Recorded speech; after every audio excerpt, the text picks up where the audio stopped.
All right. Cheers, everybody, and welcome to Sips and Scripts, the podcast that brings together the best of both worlds, cocktails and movies. We'll dive into an all time favorite film or explore the latest releases and pair it with a delicious cocktail while we share our thoughts and opinions and some fascinating behind the scenes trivia. I am Kirsten Jackson. I am a cocktail blogger and influencer at lowcountrysocialite.com. Terrell Bernard, and I watch Christmas movies when it's Christmas time. Yes, he does. Okay, so today we are joined by a special guest. We have Jeff Mimms in the building. Am I saying your last name right? You said it right. All right, perfect. So Jeff is a Chicago native and a Morehouse College graduate who has built an impressive career in the spirits and marketing industries. He's currently the downstate market manager for Georgia at Brown-Forman. And if you don't know, Brown-Forman is one of the world's largest producers of wines and spirits. They represent legendary brands like Jack Daniels and Old Forester and Woodford Reserve and Corbel. Am I missing any? You got a lot of them. You got a lot of them. We got a lot of portfolio. We got a brand in every category except for cognac and now vodka. So yeah, you got all of them. Gotcha. Okay. So he's got a decade of experience, and Jeff has shaped the industry through innovative initiatives like co-creating the Jackin' for Beats campaign to launch Jack Honey and leading multicultural brand activations at Breakthrough Beverage. From cruise lines to Georgia's thriving markets, Jeff brings creativity, strategy, and passion to all of his projects. And we are so thrilled to have him today. So please welcome Jeff. Yay! Thank you for joining us. Thank you. You know, I started to feel like you were Shannon Sharp for a second. My name is Patty is a philanthropist. He does a lot of work in the community. Oh, well, man, not look, you do a lot. You do a lot, so it was a mouthful, okay? No, I appreciate it. And that was only like a little pinch of what you do. No, I appreciate it. Thank you so much. It's always weird hearing about yourself because I'm like, oh, God, just get to it. But no, thank you so much for having me, both of you guys. Thank you for joining us. Thank you. Absolutely. So this episode, it's our season finale. We're on episode 15 of Sips and Scripts. It's the season finale, and it is the first day of December. Yeah. Yes, we are at the end of season 3. Thank you. Oh, wow. That's what's up. Yeah, you guys are doing a phenomenal job. I got a chance to catch a couple of you guys' episodes before going on this show. So I appreciate you guys having me. Such a dope concept. And you guys picked the right person because I'm a movie buff. I don't know what Terrell got going on his notes, but I'm ready. Oh, okay. Well, I'm ready. I'm about to win it. All right. Well, Terrell challenge. So Terrell, and speaking of Terrell being ready, this is his episode. It's his pick. And so do you want to introduce your movie, T-Rex? Oh, yeah, definitely. Okay. So today we're going to be talking about This Christmas, the 2007 film starring everybody. Yeah, pretty much. If you black, you was in this movie. It's something, even if you was walking by, you was like, I'm in the movie. That's right. He was definitely in there. But Regina King, Idris Elba, Delroy Lindo, who I always like, is that LeBron James's daddy? Every time I see him, I look at him, I'm like, that look just like LeBron James. Right. And of course, the Queen, Loretta Devine, who plays almost everyone. Love her. Yep. Love her so much. And many, many more. It's like it's too many people to list. You forgetting the main one.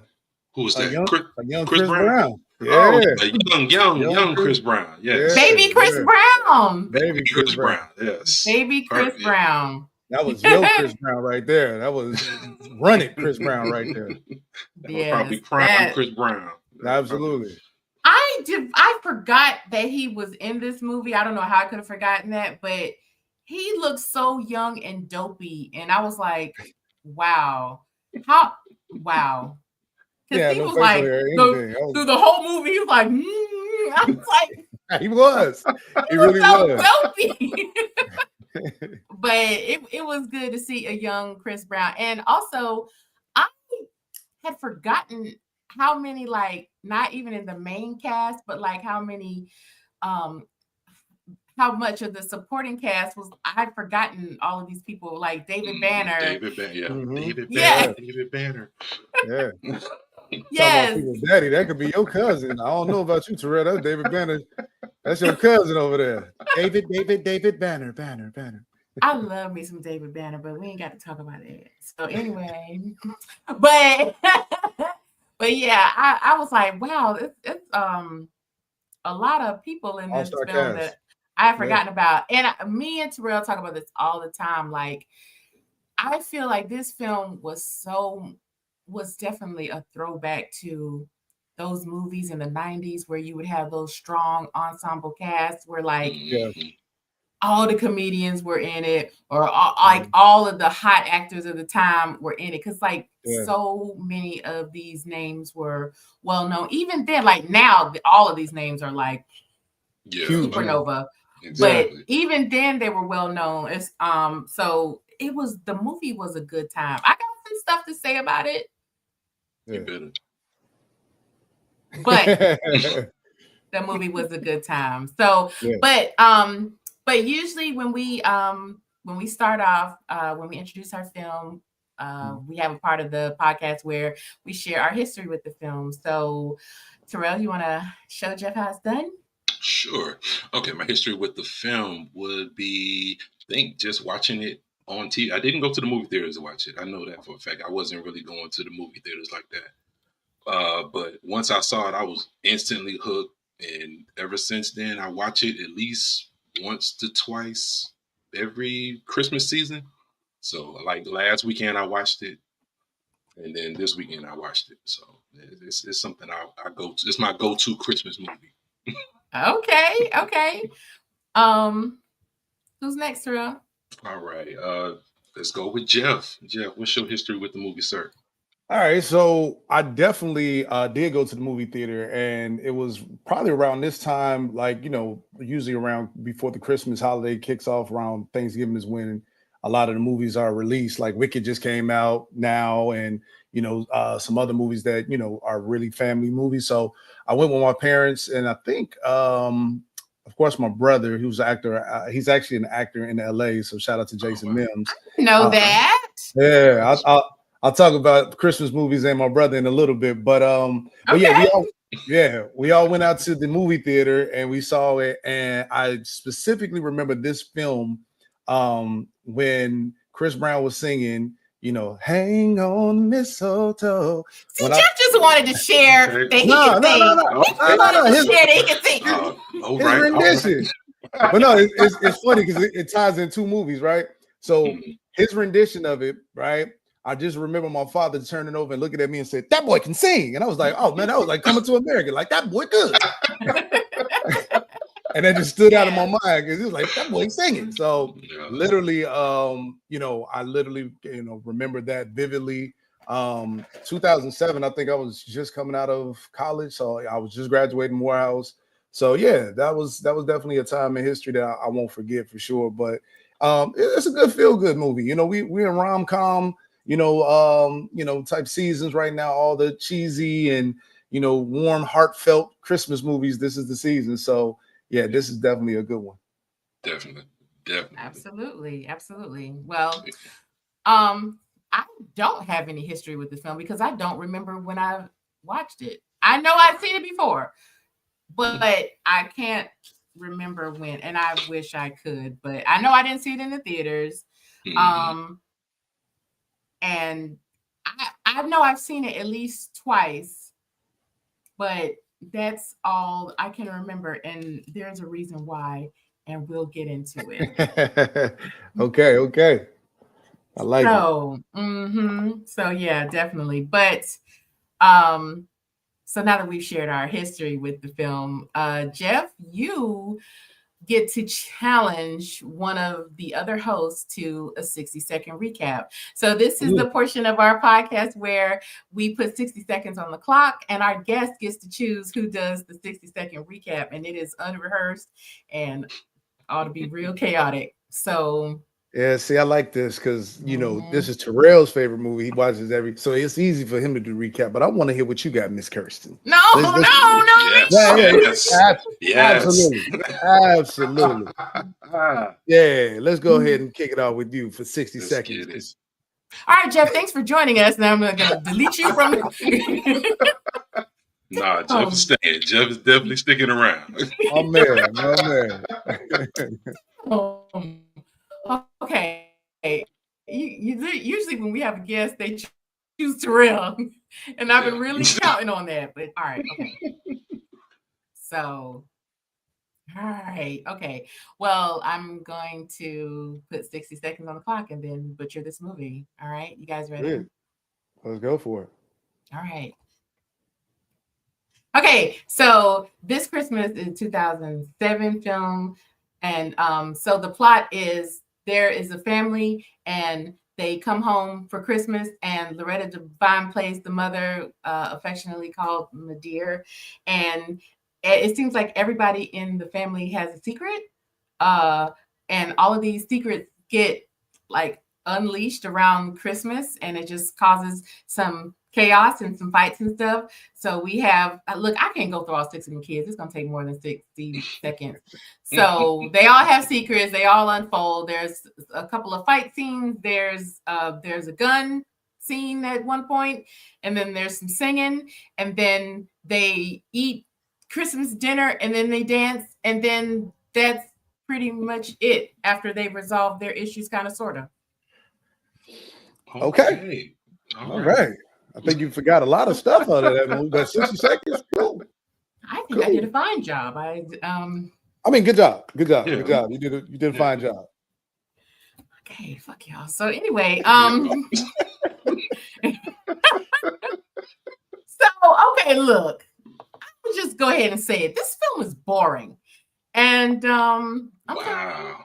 Okay. I'm sorry. That is why I don't remember watching it. I remember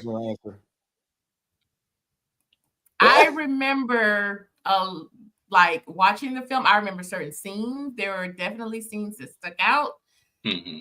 But other than that, this is like a film that you put on while you like getting dressed in the morning or like folding clothes or cleaning the house. I feel betrayed. It's all right though. Oh wow! I'm really sorry. Well, perhaps Jeff can just make you a drink and. Yeah, I'm gonna need that drink, Jeff. Please, I got you. Yes. So it's our cocktail portion. We always pair our movies with a themed cocktail, and our special guest is going to make our cocktail for today, and I'm going to make it with him. So, Jeff, whenever you are ready. Cool. Even though I'm off work on the weekend, y'all got me working. Sounds good. That's right. Today we are going to make the Gentleman Grapefruit Smash. We're gonna make it with Gentleman Jack. So, and shout out to this is an engraved bottle. I don't know if you can see that. It says Jeff's Bar. So it's coming off of my actual bar. Nice. So yeah. So we're gonna start with a little bit of ice. So we're gonna put a little bit of ice in your shaker. All right. All right. Put some ice in the shaker. Cool. Now you got your jigger, right? I have mine. All right, cool. So we're going to start off with a little bit of grapefruit juice first. So I want you to turn it to the bigger side. Let's pour a little bit of grapefruit juice. I don't have one of the Japanese ones. I just have my measuring one. So that's all the sides are the bigger side. You go whatever would fit and suit you. So we're going to put the bigger part of the jigger with your grapefruit juice. With that same side, I want you to take simple syrup. So I got a little bit of simple syrup. I'm going to put it on the big side as well. All right. And I will let you pour your own poison, if you will, because some people like a little bit stronger, but I'm going to go with the smaller side with a little bit of Gentleman Jack. So we'll add that in there. How much am I putting in there? You got to give me instructions. I do a half ounce. So the small side right. is a half ounce. Or if you want to go get crazy and start slurring your words, just kidding, because Jack Daniels always reminds you to drink responsibly. Mm-hmm. But if you want to, give yourself a double or full ounce, you can. You're gonna throw the lid on that. Want to get a good steak? Okay, well, hold on now. You listen. Slow I down. can check why you getting your stuff together. So, Jeff has kindly hooked us up with a bottle of Generous Jack. Oh, nice. And Sorry, so, Terrell. I didn't know you were all the way in Texas. I would have had to FedEx you or something, or DoorDash or something to you, brother. Next time, I got you. Next time, yeah. Or you can just blame your cousin, and then that way you can just say that she took your alcohol, and that way she didn't share it with you. I would do that if I was. And you're damn right. I'll do it again. What you Sounds about right. Yeah, I will always blame you. There you go. There you go. Because you're a jerk. Mine is not engraved, but it's still nice, just the same. Was that a throw me under the bus moment? I could get you one engraved, not a problem. Thank you. I'll get you both a special edition of Sips and Scripts podcast engraved on the actual bottle. Ooh, it's good to know people. There you go. You heard it first right here on the podcast. I want mine to say Kirsten's and not Terrell's. Really? Okay. That's a lot to engrave on there. And you're damn right. All right, I got my stuff in my shaker. All right, did you put the lid back on and shake it? There we go. All right, and whenever you are ready, you can go ahead and pour yourself your own cocktail. Terrell, what you over there drinking on, man? I know you got absolutely nothing. Okay, great. Air. That sounds wonderful. I don't even have a bottle of water today, so man, you're just gonna be dropping out the whole podcast. All right. But I'm gonna enjoy y'all while y'all partake in your spirits. All right. Well, we will. Cheers to you both. Thank you again for having me. Happy holidays to you both.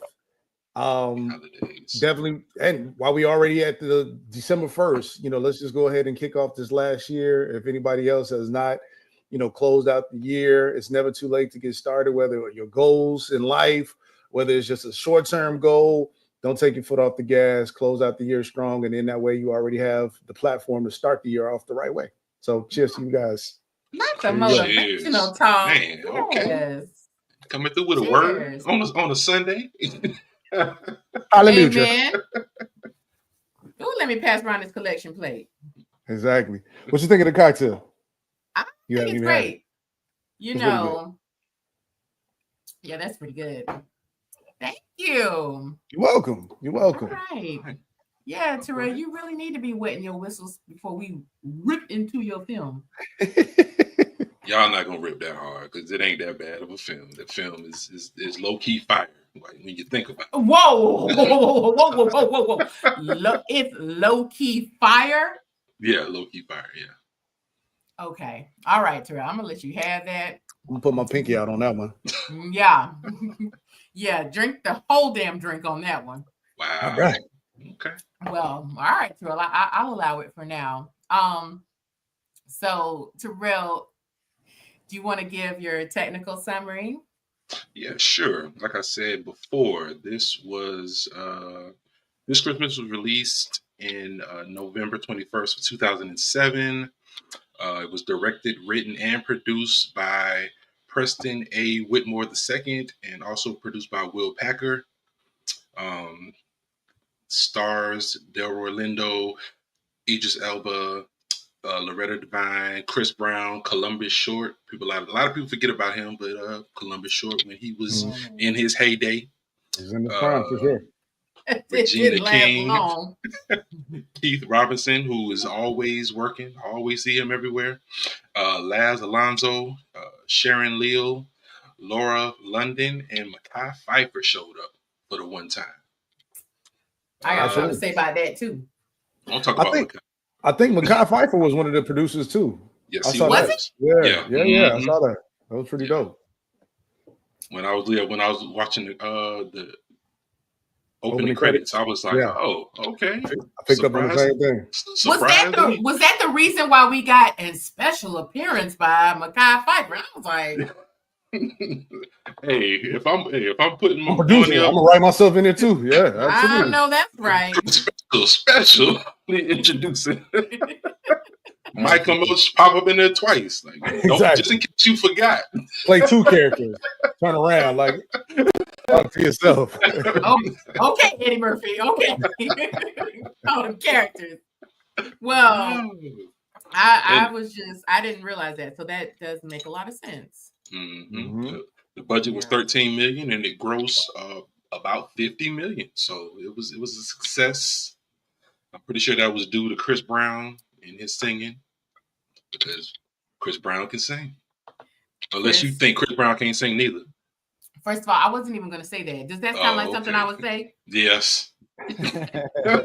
Look, okay. To be fair, Chris, I was starting to say Chris Cross. Chris Brown is not my type of entertainment that I like. However, I do not deny that he is talented. I can't deny that. This sounds like a different podcast, because I can't believe you just said that. That's blasphemy. He's the Michael Jackson of this generation. Yeah, like, we'll talk about it. We can talk about it. We'll talk about it. That's the other thing. I'm an R&B head now. You stepping into dangerous territory when you start talking about singers. All right. I am not an R&B head, so yeah, unless you Sade, all she listens to Sade. Oh my God, yes. Now I can't lie. Sade is definitely one of my go-tos as well. But too much Sade, you start thinking about your life and just like, what am I doing wrong? And like, it can get real depressing soon. It can go from smooth jazz to just I'm on the cliff. But anyways. Yeah, she does have that effect. But it's so good. A smooth descent into suicide or something. So exactly. Yeah, I love her. But yeah, I realized that the movie did that well, but it makes sense because Black people love this movie. They should. As they should. We need to support more. We need to get some more support so we can get more movies. More is better. We don't have enough. More is always better. More is always better than less. Thank you, Terrell, for coming with another word. Thank you. You know so wise. There you go. That's a mic drop right there. When the math is math, hey. Yes. Well, I was surprised at the Rotten Tomatoes score because it was 54%. And I think that this movie was critiqued pretty fairly because look, Black films don't always get that. So the Rotten Tomatoes score was fairly satisfying to me. But I don't know what the audience score was. Do y'all know? I did not. I saw the 54 as well, but I didn't see the audience score. I'm about to look it up because now I'm curious. But yeah, it got an 81. It was an 81, and it went from a 54 to a 56. And somebody else watched it and was like, "That was pretty good." Bumped it up 2 points. Wow, how generous. Yeah. Yeah. Well, I don't see the audience score, but I do see. So the approval rating is 54, and then 81% for the audience score. Okay. Yeah. You know, because like the last film that we did, Harlem Nights, like the audience score was like 80, but then the Rotten Tomatoes was like 20 something. Like, you know, and the classic. Black films are just like critiqued more harshly by white critics. So that's why I don't trust it. If I was the Rotten Tomatoes, I'm like, okay, I'll look at the little ratings, but then I have to see the movie for myself because I don't trust y'all. Yeah, it's like the Wikipedia of ratings. I get it. Yeah, absolutely. Write whatever you want.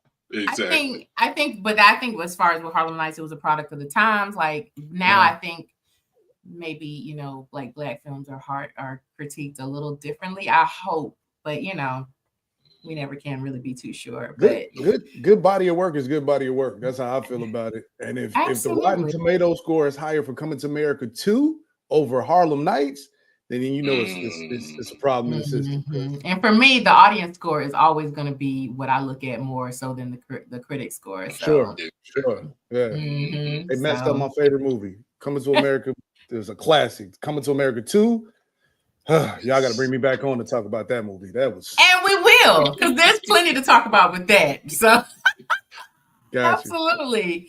Well, so Terrell, this is your baby. So do you want to open up discussion?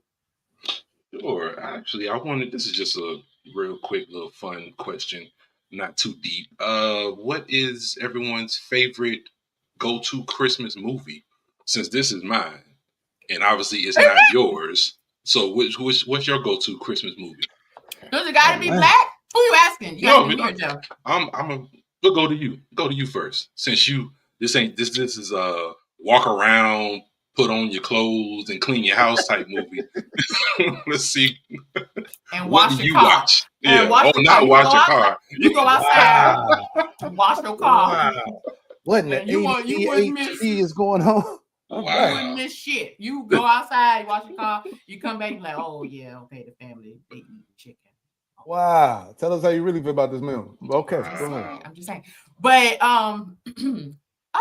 does it have to be black? No, it don't matter.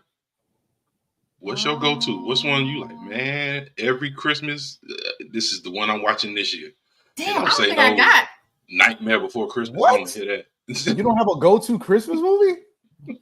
Do you like Christmas? How about let's start there? Let's just get to the basics. Let's unpack. And the thing is, she loves Christmas. She is Christmas. No, I am Halloween. Oh, okay, Halloween. I'm Halloween. But second is Christmas. Second is Easter. But anyway, see, it's like when you really think somebody knows you, but they don't. Clearly. Watch it on Easter. Christ is he's risen. He's come back, brother, for your sins. Sunday. And you know this. So okay. I'm trying to think like, you know what, let Jeff answer because I gotta think about it. Because Jeff looked like he on the ready. Listen, all right. Listen, okay, we can go to Jeff. Christmas is definitely one of my favorite holidays, hands down.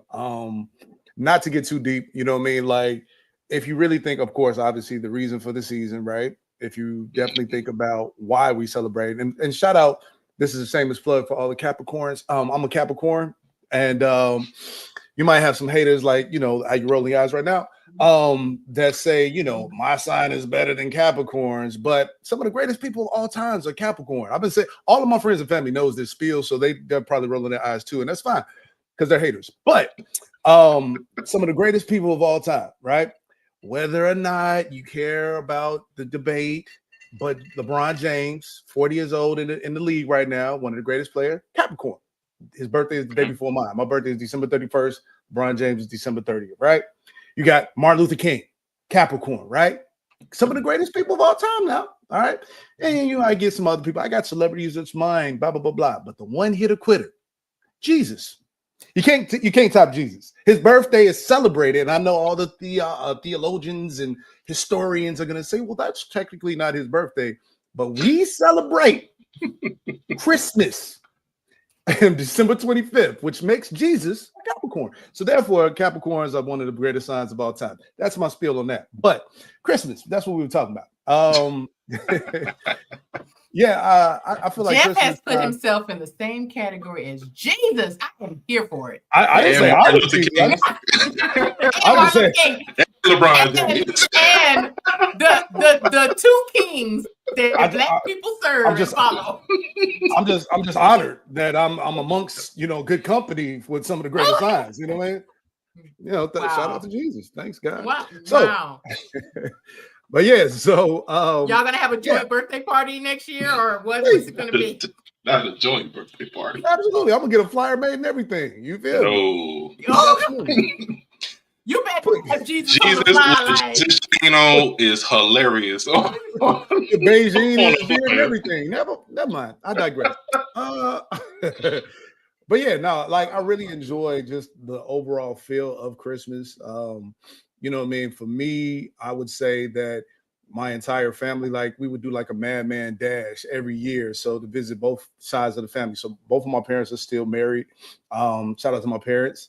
And, you know, we would go to my grandmother's or my grandparents' house on my mom's side and my grandparents' house on my dad's side, and the entire family would be together. So it was really, really dope to just kind of get full experience. So it's almost like celebrating Christmas at three houses because we will wake up early in the morning. Another thing, it's a childhood trauma of mine as well. But because my birthday is a Capricorn and I'm born on December 31st, my mom would ration my gifts. So me and my brother would count our gifts underneath the tree. And I'm like, hold up, he's got 13 and I got 9. And then my mom's response would be the same every year. Somebody's got a birthday coming up. I'm like, yeah, thanks, Mom. I know it's the same every year. Poor you. So she would, That's my dad's birthday, December 31st. He's a good dude. See, he's amongst the good company as well. But yeah. Oh, that's right. Him, you, and Jesus. And that's right. Martin Luther King. that should definitely be a t-shirt. Right. But anyway, but yeah, man, it's a good time. I mean, you know, again, when you really, you know, get into the spirit of Christmas, I feel like, you know, you definitely, you know, kind of reflect on your life and reflect on things. And it means something different to you as a kid than it as an adult. So to kind of get that same feeling of Christmas as a kid, of course, you're going to go crazy because you're getting all these presents and everything like that. But as you get older and as an adult, you start reflecting on your life and you're like, man, like I have so much to be grateful for. I have so much to, you know, thank God for. I have so much to, you know, just kind of just really reflect and see how much joy you bring to others in your family. So Christmas movies like this definitely kind of help, you know, bring home that spirit of Christmas or get you in the Christmas spirit, right? Because you hear everybody talk about the Christmas spirit and everything like that.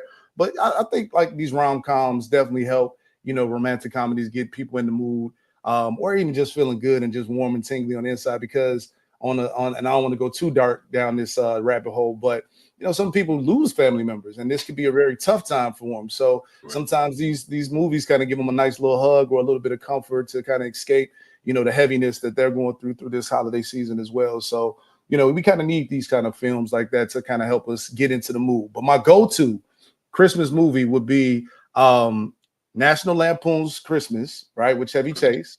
Right. That's a funny one. Classic. That's a classic right there. And of course, Home Alone. I'm a 90s kid. Like you got to have Home Alone. You know what I mean? Those are my go-to for sure. So that's my little spiel. Oh, and shameless plug. My new favorite would be my brother's movie. It's called Hot Girl Winter. Yep, it's it's streaming on Tubi. So if you guys want to bring him on the show, hey, there you go. Here's the idea. Bring him on your show next time, and you guys can critique Hot Girl Winter. It's on Tubi. It's a Christmas movie. He plays the thinner version of Santa Claus, and his wife is his wife is Golden Brooks, who was on the show Girlfriend. So okay. So it's a pretty funny, pretty cool twist. You know, obviously Hot Girl Summer is the go-to phrase, but they took a spin off of that and turned it into Hot Girl Winter, and I think you guys will really enjoy it. But yeah, shout out to my brother Jason Mimms. Did a great job in that film, and so that's one of my other favorite go-to Christmas movies. Well, hook it up, Jeff. We would love to have him come on the show. And it's called Hot Girl Winter. It's on Hot Girl Winter, and it's on Tubi. That's what's up. I'm gonna check it out. Yeah, definitely. Today. Well, cool. You named one of my. I do like Home Alone. I feel like Home Alone is a great opener for the season. Watching that, and I recently watched. I would say Home Alone for like the last 2 years, like around the holiday season. Yeah. I also like Last Holiday. Terrell, shut your damn mouth. Queen Latifah. Queen Latifah is my queen. I love Queen Latifah. Hey, I done had a crush on her since the 90s. This is a Queen Latifah stan podcast, okay? I hear you. And I just want to make that clear. We love Queen here. And Last Holiday is great. And we did Last Holiday, like in our first year, in our first season. We did Last Holiday, and it was so fun. At least it was fun for me. I enjoyed that episode. Oh, of course you did. Yeah, it was great. Because I love Queen Latifah. She's my girl. So I'm gonna say Home Alone and Last Holiday. Which I didn't even realize I watched every year like that. And because for me, I guess because it is a movie that is around Christmas, but it's not about Christmas. Right. So, and I think that's why I like it, other than the fact that Queen Latifah's in it. But like sometimes movies around the holidays can be like Christmas explosion. And it's like they overdid it. Yeah. Yeah. And I do feel like our film today is one of those movies where it's like, it's not about Christmas. It's just some drama happening around Christmas time. Yeah. That's fair. That's fair. And so it's a Christmas movie, definitely, just by aesthetic alone, though. Right. So, which leads me to my point of discussion. Is this a Christmas-coated, Christmas-flavored soul food? I knew you was going to say that. So I'm going to answer it, because usually when we ask our questions, we answer first and then we pass it over. Okay. So I'm going to tell you why I feel that way. Like, even just some of the plot points. First of all, okay, Mekhi Phifer in both of them. Okay, and that's just an easy one. That's a throwaway. Okay, so in both movies, the end part of the movie is somebody being released from jail. Well, he was released now. I'll tell you what, they pulled a favor, but he definitely wasn't released. He going to jail. Oh my God. Yeah, that was not quite explained, but it was like, if you know, you know that you done fucked up. And why would you do that? And that was also not clear, but we'll get into that. So both movies, somebody is released from jail, and that was like, a major like plot thing. Yeah. So, and also I feel like Ahmad in Soul Food, the little boy, Baby was the Ahmad of this film, keeping the family together with his photos. That's a stretch. Okay. That was just a Christmas gift, but that was keeping his family together. Okay. Because when his brother was in the train station with the doggone photo album, and he was leaving, and he turned around to go home, and that's when he got his ass kicked. So his little plans to return home were kind of derailed. But he saw the photo, and it was like, "Oh, baby's photo. I'm gonna go back to the house." And it also brought him and Joe together, like the photos and all. Joe being nosy was what brought them together. Joe knowing what's going on is what brought them together. Exactly. Joe used to be in them streets. Joe had a whole $20,000 in a folded envelope ready to go. Like, how you just got $20,000 just ready to go? I'm saying, like, that scene led into that one is what I'm saying. But yes, I feel like this was a Christmas-coated, Christmas-flavored soul food. So, Terrell, what are your thoughts? No, I don't think so.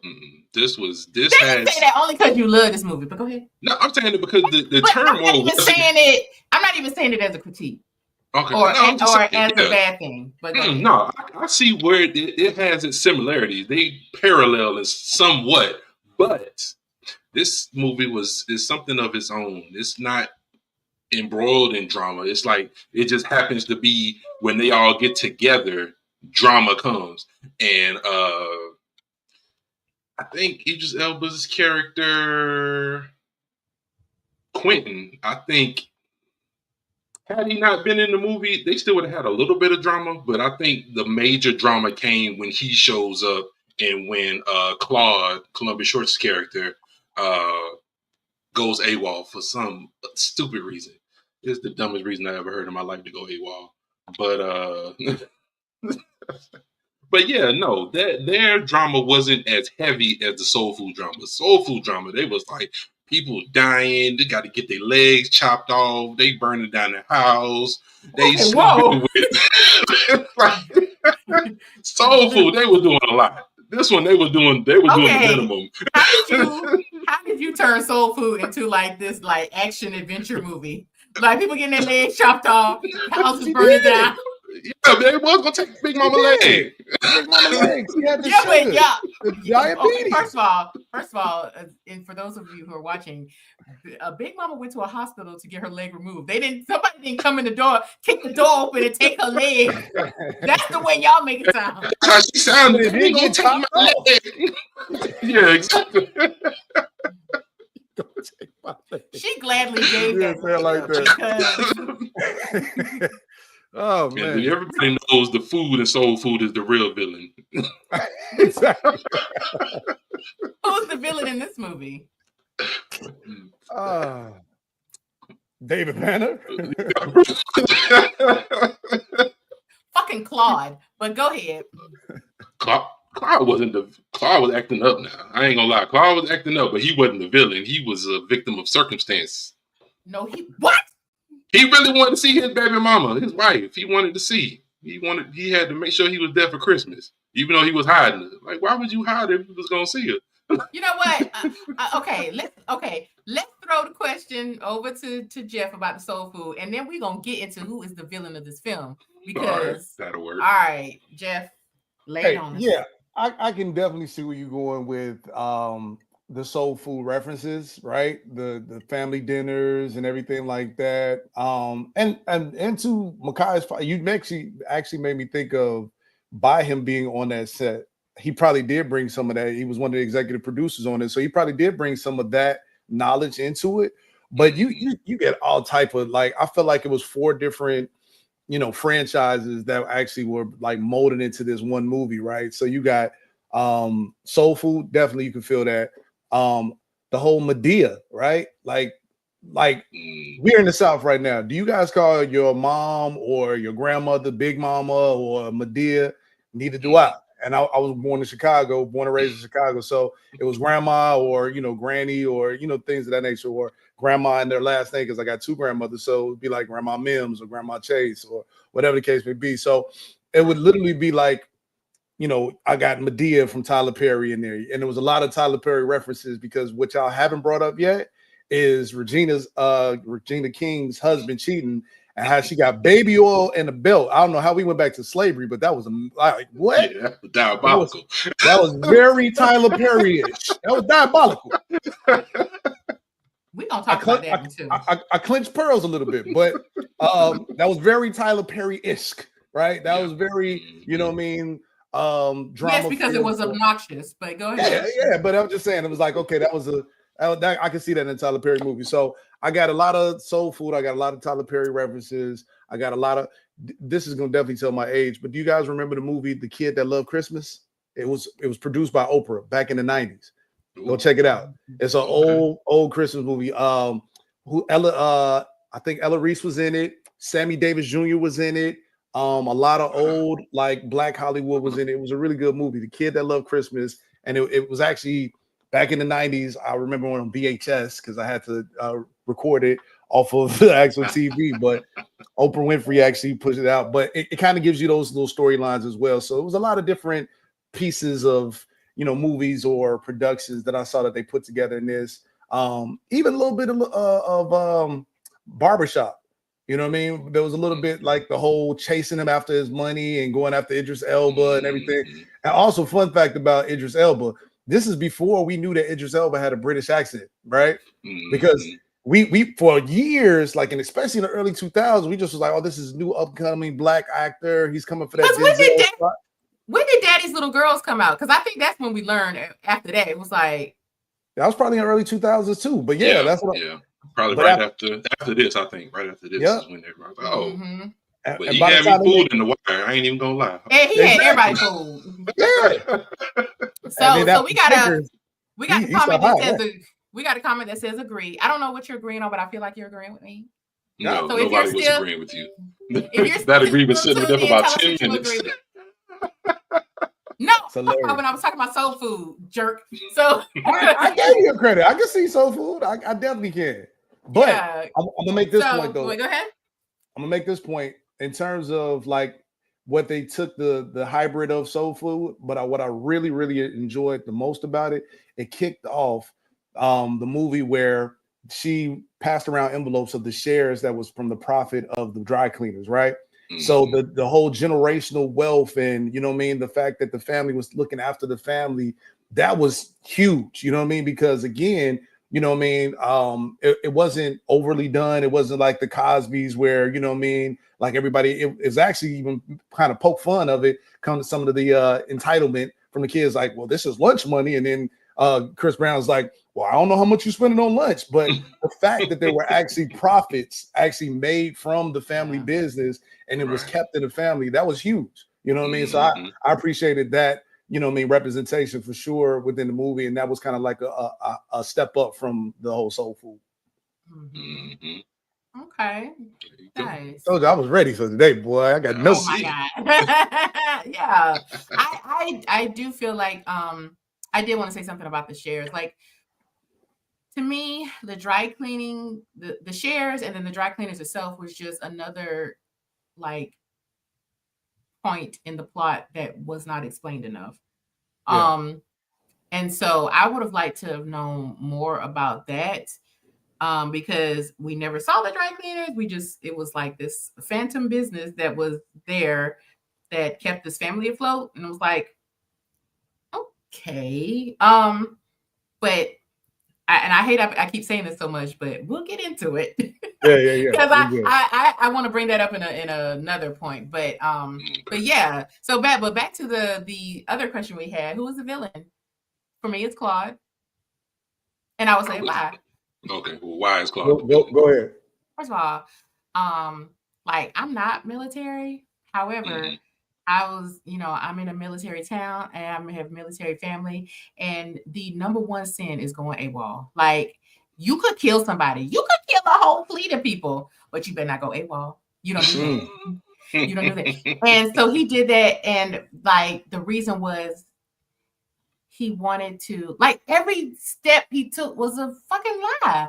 Like, and not that I think that lying makes you a villain, because people lie all the time. That's no big deal.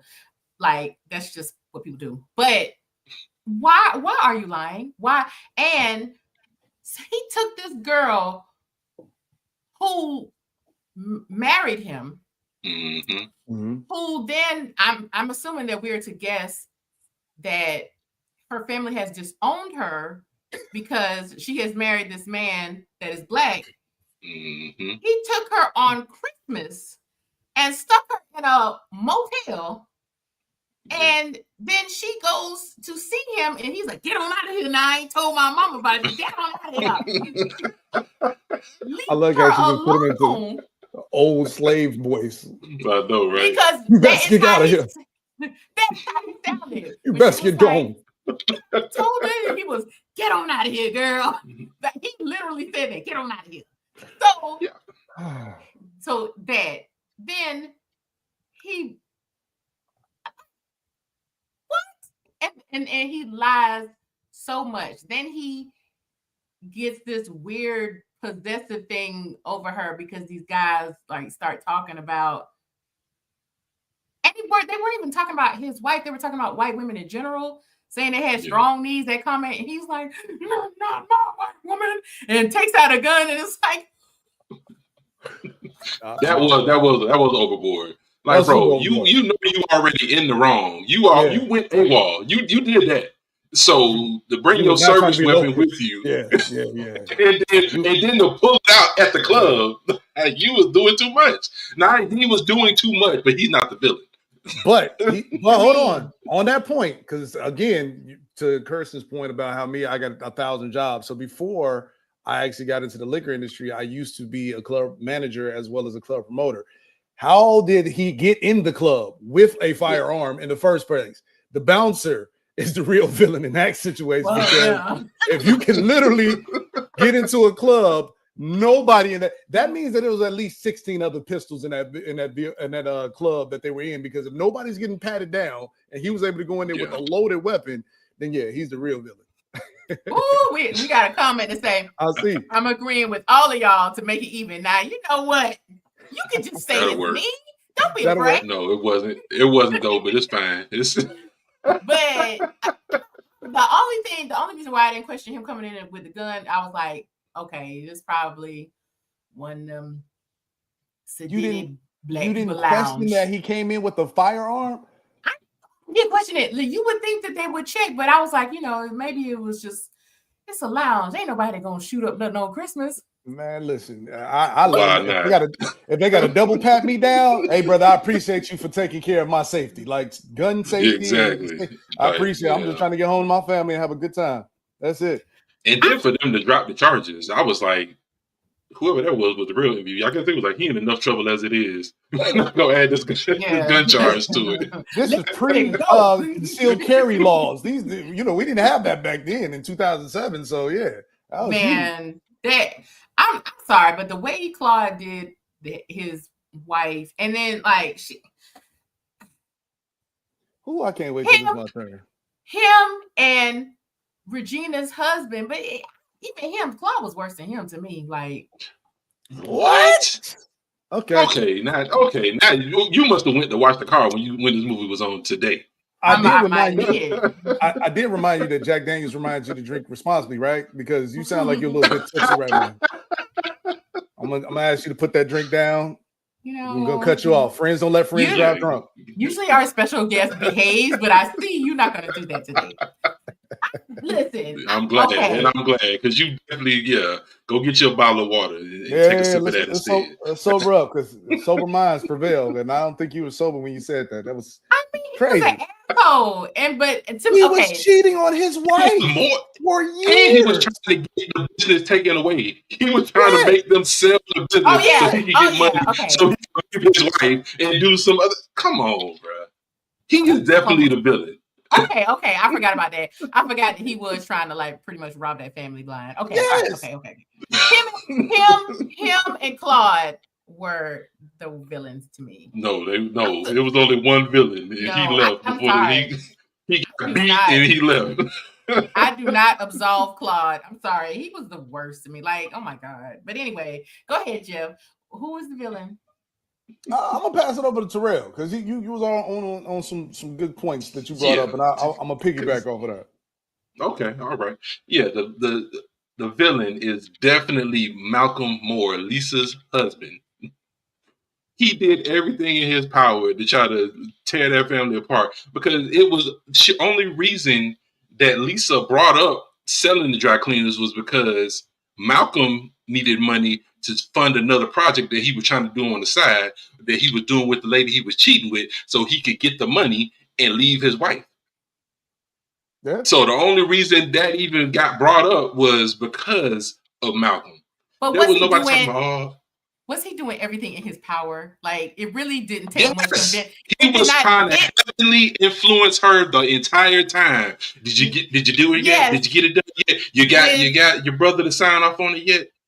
With he had like one scheme, and she was so gullible that she went along with it. So it wasn't like he was like, oh yeah, diabolical, like, oh, this didn't work, like Voldemort or something coming back, like, oh yeah, well, this will work this time. So if he had more time, if he didn't get caught up when he went to New York, I think he would have had more time to develop that plan even further. He didn't get the opportunity to continue his villainy. Absolutely. Damn. So he would have taken over the world. Wait a minute. Well, he was trying to take over the family, and you could tell that people in the family knew something wasn't quite right with him, because especially the sister, the other sister. Yeah. Talking about Kelly. Kelly knew, like, I ain't really mess. Even the young one, Melanie, she was like, when she came in, she spoke to everybody except Malcolm. What would that be the reason? Why would that be the reason? Why would you not speak to him? You've known him for a lot of years. You show up for holiday, for Christmas, for Christmas celebration, and then all of a sudden you see him. You don't speak to him. Oh, let me go talk to such and such. You leave the whole room. Don't acknowledge him whatsoever. Just you go talk to somebody else. Come on. He definitely the villain. Okay. All right. I mean, if y'all just want him to be the villain so bad, okay. No, you just want Columbus Short to be the villain so bad. I don't know why. What Columbus Short do to you? The fact that we overlook all the sin, adulteration, like literally the man is just on the unfiltered killing spree of just moral, just terrible stuff. He starts off. No. I mean, everything but that. Morally, he's trying to kill the family. You know what I mean? Bleed them financially broke and everything like that. He starts off the movie, right? Already, kind of like getting his plan together. By the way, speaking of movies, like taking notes from other movies, this is the same plot twist that was in Norbit, right? because they were trying to sell the Norbit. Think about it. They were trying to sell it. Watch Norbit the night before. No, how you doing? No, I wasn't. I was just saying. I thought about it as you said. I watched it the night before. Oh, you did? I love Norbit. They wanted to sell it, and turn it into a Nippolopolis. That was the name of it. You know what I mean? So you know what I mean? I'm like, oh, they got it out of that movie. But no, he was definitely like, I listen, man, it's cheaper to keep her. You know what I mean? I don't advocate for anybody that is cheating on their wife or girlfriend. You know what I mean? Like, listen, man, I feel like cheating. We could go down a whole different rabbit hole on that, but it's so easy to just say, hey, listen, you're not my person. You know what I mean? Like, I'd rather just be happy and go on to the next one. But to Terrell's point, he was trying to pimp the family. He was using, you know what I mean? I really don't love my wife. I'm cheating on her on Christmas. By the way, he left and went to the airport on Christmas Day. Like, how unmoral can you be? And left his kids. Like, it was like, all right, see you. Peace. Yeah, he didn't care about none of that. Just get that money. You know what I mean? Like, all he cared about was getting his deal closed. He went with his mistress out of town. You know what I mean? And he was calling in the house. Like, the man had no chill. You know what I mean? He was completely just like bold with it. He was just like, look, man, I'm cheating. And she knew it. Like, that was also the plot. She was like, I know, and I get it, you know what I mean? Because I definitely know, unfortunately, some people who are faced with those type of decisions, you know what I mean? Where they're like, man, I feel like I'm trapped. I got these kids, you know what I mean? I can't leave him because he's the financial provider, who's going to want me, all of these things. So I get, the struggle that the wife had. So I don't, put judgment on her. But, once she had enough, she took that Escalade and drove that thing off a cliff. You know what I mean? So, and that was beautiful. It was. That was very Tyler Perry-ish, but yeah. It was. Tyler Perry, he going to see that in the next movie. Yeah, exactly. It's going to be a fleet of Cadillacs. Exactly. Yeah. The bad wigs. Well, Tyler Perry, yes. Well, yeah, okay. He's the villain. He's the villain 100%. Okay, all right, okay. I'll agree with you guys. He is the greater villain than Claude. The greater villain. So y'all don't think that Claude is the villain at all? Not even little baby villain? I think Claude was stupid. Claude was dumb. Bingo. Claude is definitely not a villain. Bingo. Yeah, Claude's still working out through some stuff. He need to go to anger management. He need to sit down with a therapist. Like, because he was acting like he was gonna shoot his brother. So all villains. Settle down, fella. All villains got to be smart like that. He was a dummy, and that might have been what it was influencing his choices. Because let me ask you this, okay? And so, and y'all just give me the, just a little leeway here, because I do agree that the husband was the greater villain. Okay, the villain. But think about these two situations. Would you rather be cheated on and like left for a few hours on Christmas, or would you rather have somebody marry you, be ashamed of you, hide you in a motel, and while you pregnant and alone, and lie to you and shuffle you out of places because they so ashamed and hiding you?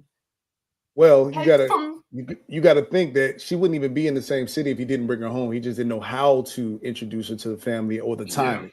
So he at least asked where she was at and then deal with her around Easter. Well, then that would be worse. Oh, really? Around Easter? Your other favorite holiday. That's right. It's plenty of time. He had a whole season, a whole spring. But no, dropping on Madeira. I feel like his heart was in the right place. He wanted to bring her home. He just didn't know how to do it. Yeah, and you got to think about it too. Yeah, I was just gonna say, you got to think about, like, this is okay. Obviously, in 2024, interracial dating is not a big thing, but for coming from an all-black family, we know those families where they're like, wait, the needle is skipping. What do you mean? Like, I've been around conversations where they're like, if you don't share the same comb, don't bring her home. You know what I mean? So it might have been a big struggle where he was like, well, maybe she's not gonna be. She's already going through hardship with her family. They, like you said, disowned her. Like, you know what I mean? Like. So now she's feeling already like, so he might have, his heart and head was in the right place. Like, so what all of us are kind of saying is that he just was very not tactful in his ways of making that happen, because he definitely was a dummy. Because he definitely messed that up royally. But I mean, at the end of the day, you know, we can't villainize him because he at least brought her there and was trying to. Yeah, just you can you can't, because I believe he really was trying. I believe that the circumstances had been different, and he had went and done it the right way. He explained that to his superiors that he was getting married. Because once you get married in the military, like, you get benefits and things change. It's like there's a whole process. But once it's done, it's done. And then you don't have to worry about going AWOL. You don't have to worry about this. Because he was like, I did this because she wouldn't understand why I wasn't here for Christmas. And I'm like, but if you had let everybody, if you let your superiors know, I don't think she knew he went AWOL. I think she thought he got the leave. His leave was denied, and I believe because he didn't let his superiors know what was going on. He didn't let anybody know what was going on. He was being so like, I don't know, and he just kept making a mistake, and then he made another mistake, which led to another mistake, which led to his ass going to jail, which led to him coming out. And as soon as that movie was over, as soon as dinner was over, I guarantee you, them MPs was there to pick him up and take him to Camp Pendleton. He was a fucking idiot, and like the movie set it up like they didn't even know that he had enlisted, because who was that? Who is that? They didn't know who he was. Exactly. He was part of our branch. You sure? Thank you. Like, how? Because who goes? Yeah, because you definitely checked the Homer record. Yeah, I would have. This movie would have been. He would have been arrested as soon as he got there. Thank you, because that. Yeah. All right. Well, let's move on, because we could talk about that for a long time. Because I stand my ground on Claude being one of the he baby villain, at least. Okay, baby villain. Mm-mm. All right. The other baby villain is David Banner and Old Buddy. No, they were so boring to where I was like, dude, that was so boring. Yeah, I'm gonna talk about it too, but let's go to a lighter note. All right. Why? So the lady that killed Selena, right? Why was she the maid in this movie? Why was that? Why? That's the question I have. Why? Well, why? First and foremost, I'm glad that you picked up on that reference, because I still am hurt that she killed Selena. You know what I mean? Like, that's a 90s reference. You know what I mean? So therefore, I don't have sympathy for her being the hired hand. You know what I'm saying? Because you killed Selena. So she's paying her dues. True. This is true. She's paying her dues. You know what I mean? But yeah, no, that was never explained either. And I think, like, to your point about this mystery business, maybe that's why Joe got $25,000. You know, they got maids and whatnot. You know what I mean? Joe might have been an undercover drug dealer. We don't know. Well, no, you know Joe owned that funeral. He owned a funeral home. Oh, so he had 20,000. No, he gave him 10,000. 10. He gave 10. But to come up with 10 straight cash. Yeah, and it's just to hand that shit off. Chris Bills. He didn't go to no bank for that. Yeah, he had that stash. Yeah, with his clothes. Joe was all right, my book. He just handed off $10,000. He was ironing those bills and everything back in the day. But yeah, no, I don't know why she was the maid in the movie.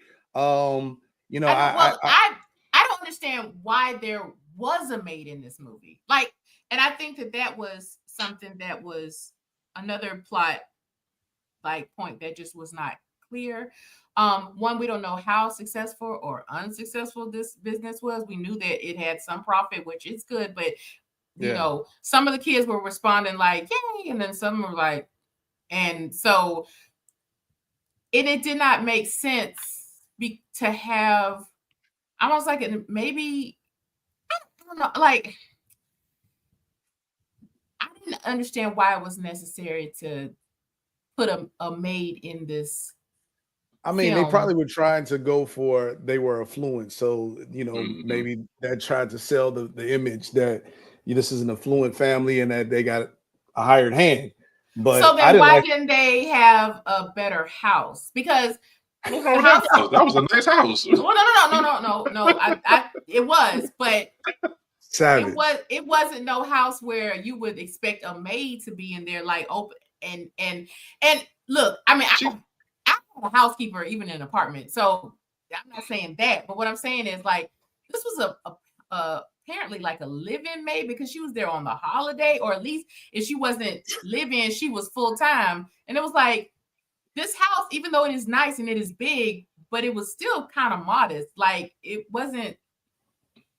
Well, that's how So the rich you, stay rich. so you have to have a grand house to get a maid? No, but I'm just saying, like, for them to have staff. One person is not staff. She was a staff member. She was a staff member, and it was like it made no sense. And I was like, well, did they put her in to like, because like maybe she's gonna be part of the plot? And it was like, no, she was just there, like just Hispanic lady in the corner saying, hey, every now and then, and it was just weird. It was very strange. And then also like, let me finish. Like, yeah, go ahead.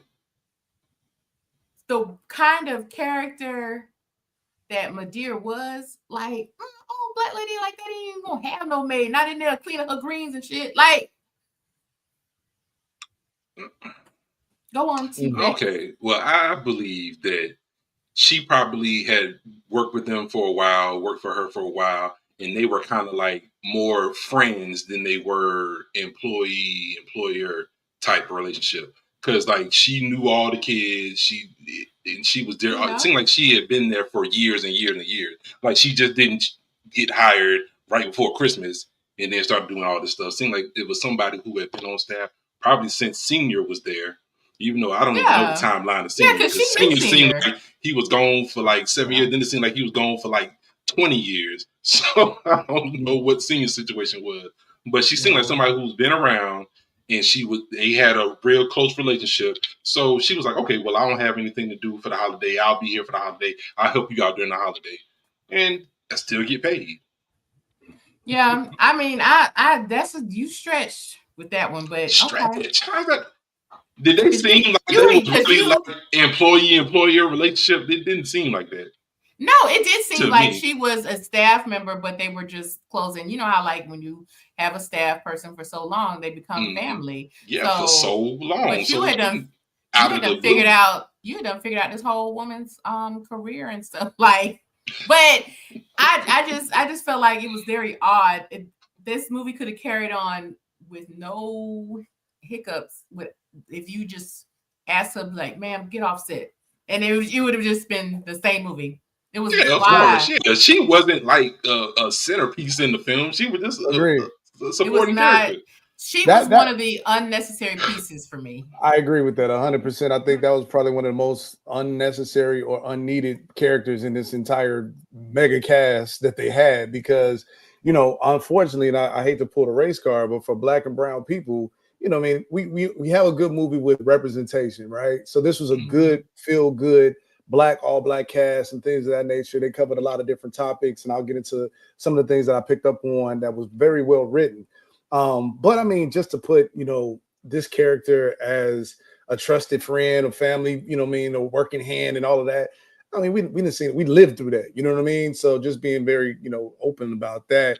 I think that, you know, it wasn't needed, you know what I mean? But I think the reason why they tried to is just to show that it was an affluent family, but we didn't need this. We didn't need to see Selena's, you know, killer, you know what I mean? And getting grapes out there. And she showed them. Did you see how she showed up? Where's the grapes? I was like, dang, that was like equivalent to go get some boxes. I was like, dang, go get the grapes. Selena's killer, that was very triggering. Okay, I just want to say. It was.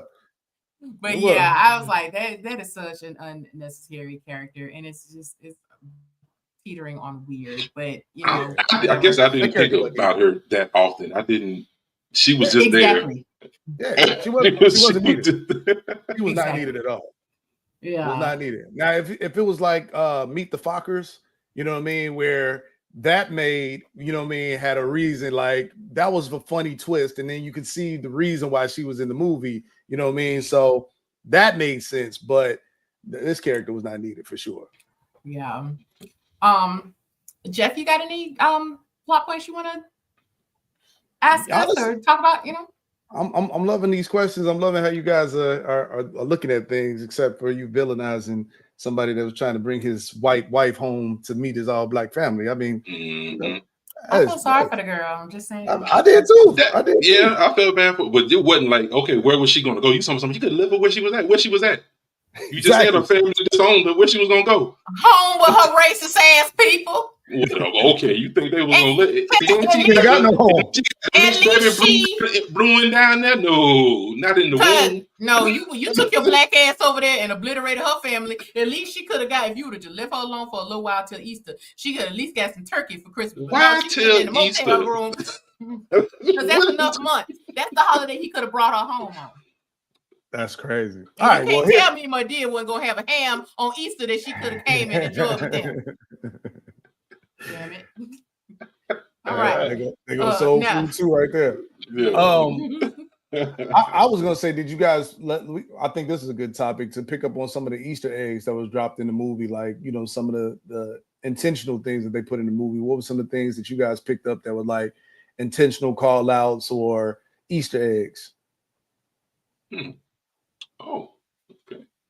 That boy good. I know. Yeah. Who are you asking? I'm asking both of you guys. Whoever wants to answer first. Terrell, you want to go? Oh, wow, really? Some things they pulled out. I mean, it seemed like this film was more of a vehicle for Chris Brown to showcase his talent, because Chris Brown, like you said, he was really heating up then. He was getting real popular. The girls love him. That's a selling point to get people in the seats. And then he's a photographer, but deep down he really wants to be a singer. And then he does his first little act like he's shy at the open mic. I'm like, come on, this Chris Brown. This Chris Brown. He's not shy about nothing. He was so overdoing that, but thank you guys for letting me come and just do my thing. And the mic is up.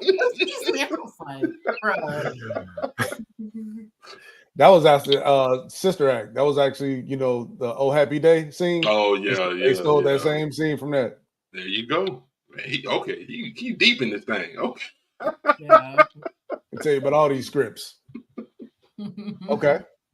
What you got?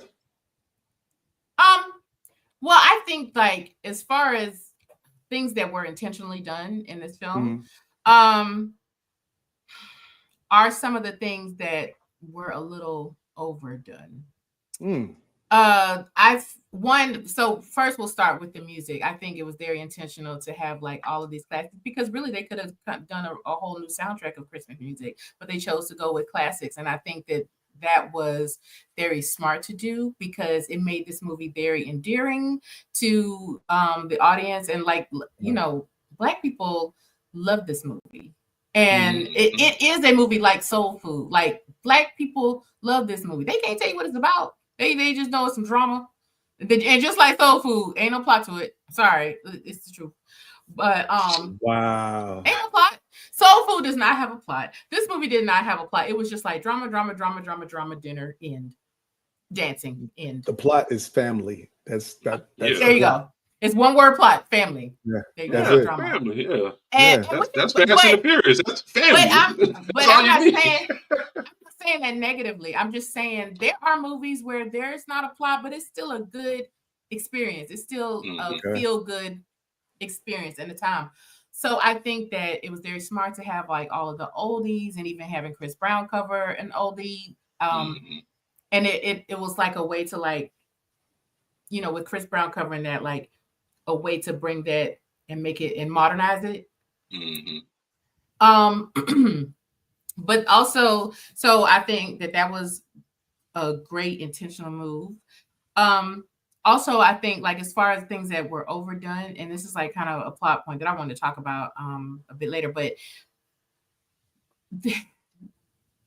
there were too many children. Like she had 6 kids, and everybody had drama, and it was like it was so many storylines that none of them were. They were actually all underdeveloped. Yeah. Because Quentin, Idris Elba's character, we don't know anything about why he owed them so much money. We don't really know anything about why he hated Joe, other than that Joe was not senior. And that's the reason. That's all. That is all. And you're right. That is enough. But it was like we as an audience, we didn't have anything to really draw from. It was just like we were told that he hates Senior. I mean that he hates Joe because he loves Senior and is waiting for him to come back. And I feel like the romance, it was like, and to answer your question, things that I think that were intentional, we had to have a romance trope. So we have the Mekhi Phifer and Sharon Lill character, but that was very underdeveloped. Like they got together and then they're gonna see each other in New York later. It was like there was nothing really there. I thought that was unnecessary, but and then so the husband and the wife, Regina King's character and her husband, that was a little more developed, but was still very lacking.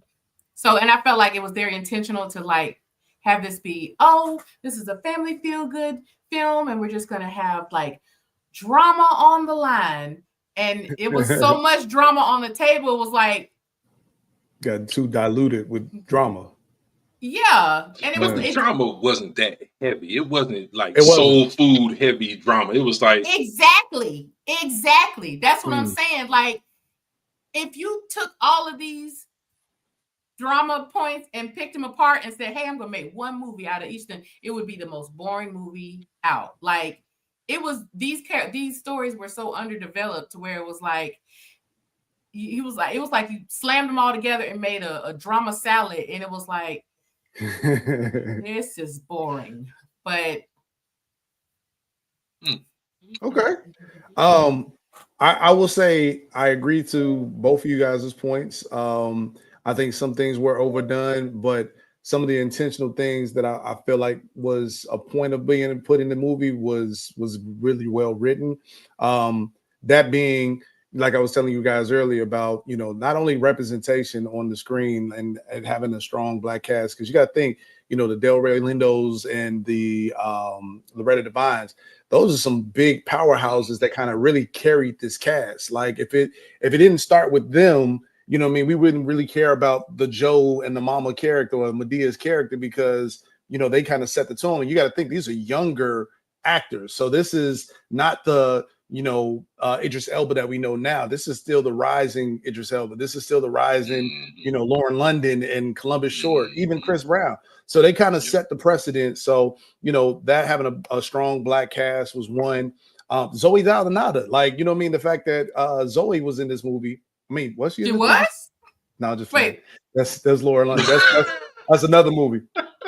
No, I'm just playing. But no, I had to see if y'all was on your toes. But no. The things that I picked up that was like Easter eggs outside of, did y'all pick up that Will Packer, the director, was the DJ at the club? That was no, I did not. No, because I don't know what he looks like. Yeah, I didn't either until Google him. He always wears like paperboy style hats or used to wear paperboy style hats. But yeah, Will Packer was the DJ at the actual at the nightclub that almost got shot up. But yeah, so they did a really good job on like HBCUs, right? You know what I mean? So shout out to my HBCU. Morehouse was mentioned as well as Spelman. You know what I mean? So they did a really good job of making sure that. But then they also even tackled, you know what I mean? Like, sometimes HBCUs get kind of, looked down upon from other like Ivy League schools. So they had a little back and forth of, well, I went to Harvard, and you know what I mean? What is it like going to all Black school? Do Morehouse men, since you're a Morehouse man, do Morehouse men have their little elevator pitch ready like that, like homeboy at the table? Let me tell you something. I was like, dude, okay. Depending on which person you talk to at Morehouse, they will definitely call it the Black man's Harvard, right? Sure. My freshman year, I vividly remember this, and I'm not even just talking about the business majors, because the business majors definitely have their own swag.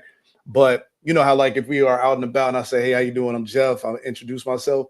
They would introduce themselves with business cards, like, "Hey, how you doing? I'm Jeff." Right? And I was like, "Oh, wow." So I went straight to online, got me my little free print me business cards, because I was like, "Well, excuse me, brother. You know what I mean? Hello, good brother. You know, you reminded me of the dude Blair Underwood and set it off. He's like, yeah, I went to B school. I went to B school. And we're like, what the fuck is B school? Exactly. Business school. So Oh God. Yes. There it is. Yes. Let her know. Let her know. You already know. But no, so it's just little things like that I picked up on that were like intentionally wrote into the script, and I really like how they tackled it, but they didn't go too hard on those things, but they just brought it to light.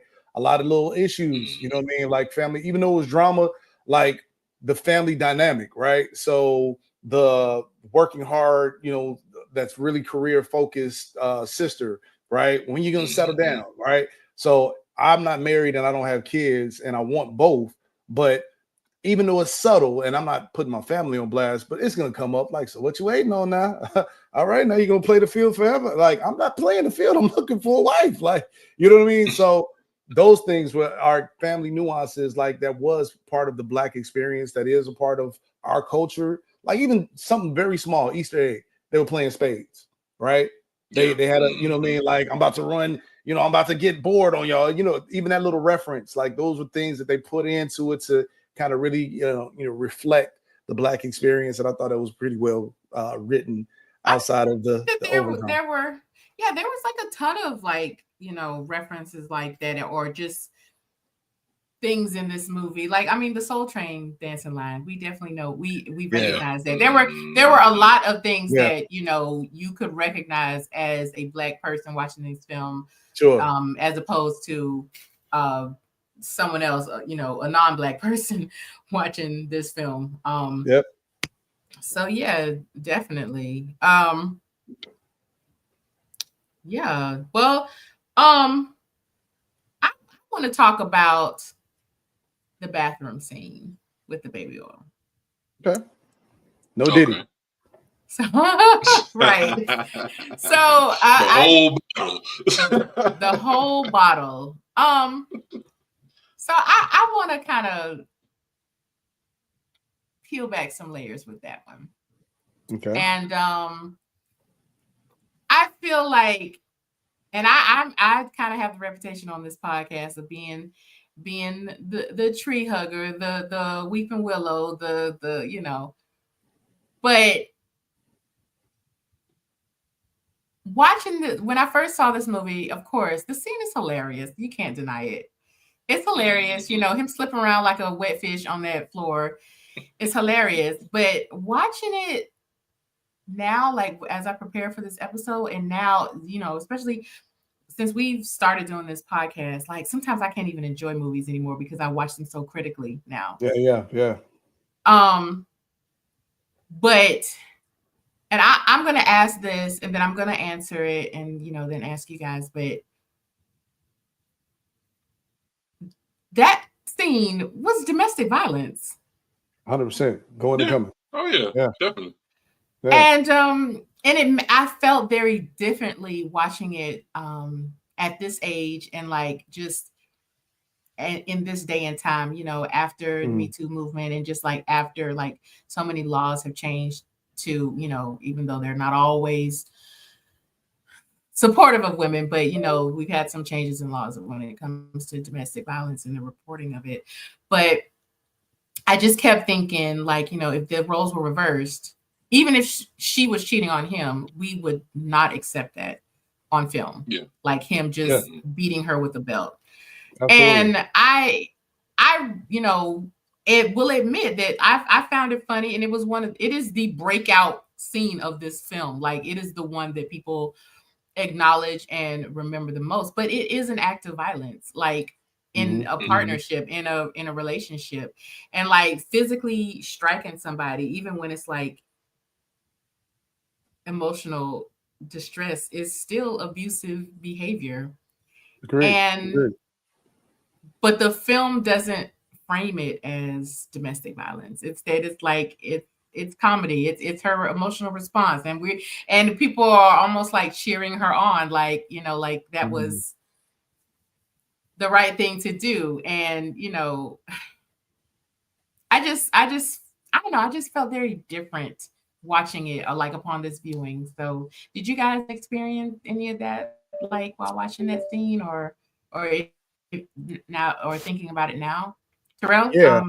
you or Or well, Jeff, go you ahead. look like you're about to say something. Yeah, I was just gonna say, very well said too. That was a great point too. I didn't even think in that regard. The first time around, I did have the similar feelings and thoughts about it. Um, you know, I'll put it to you like this.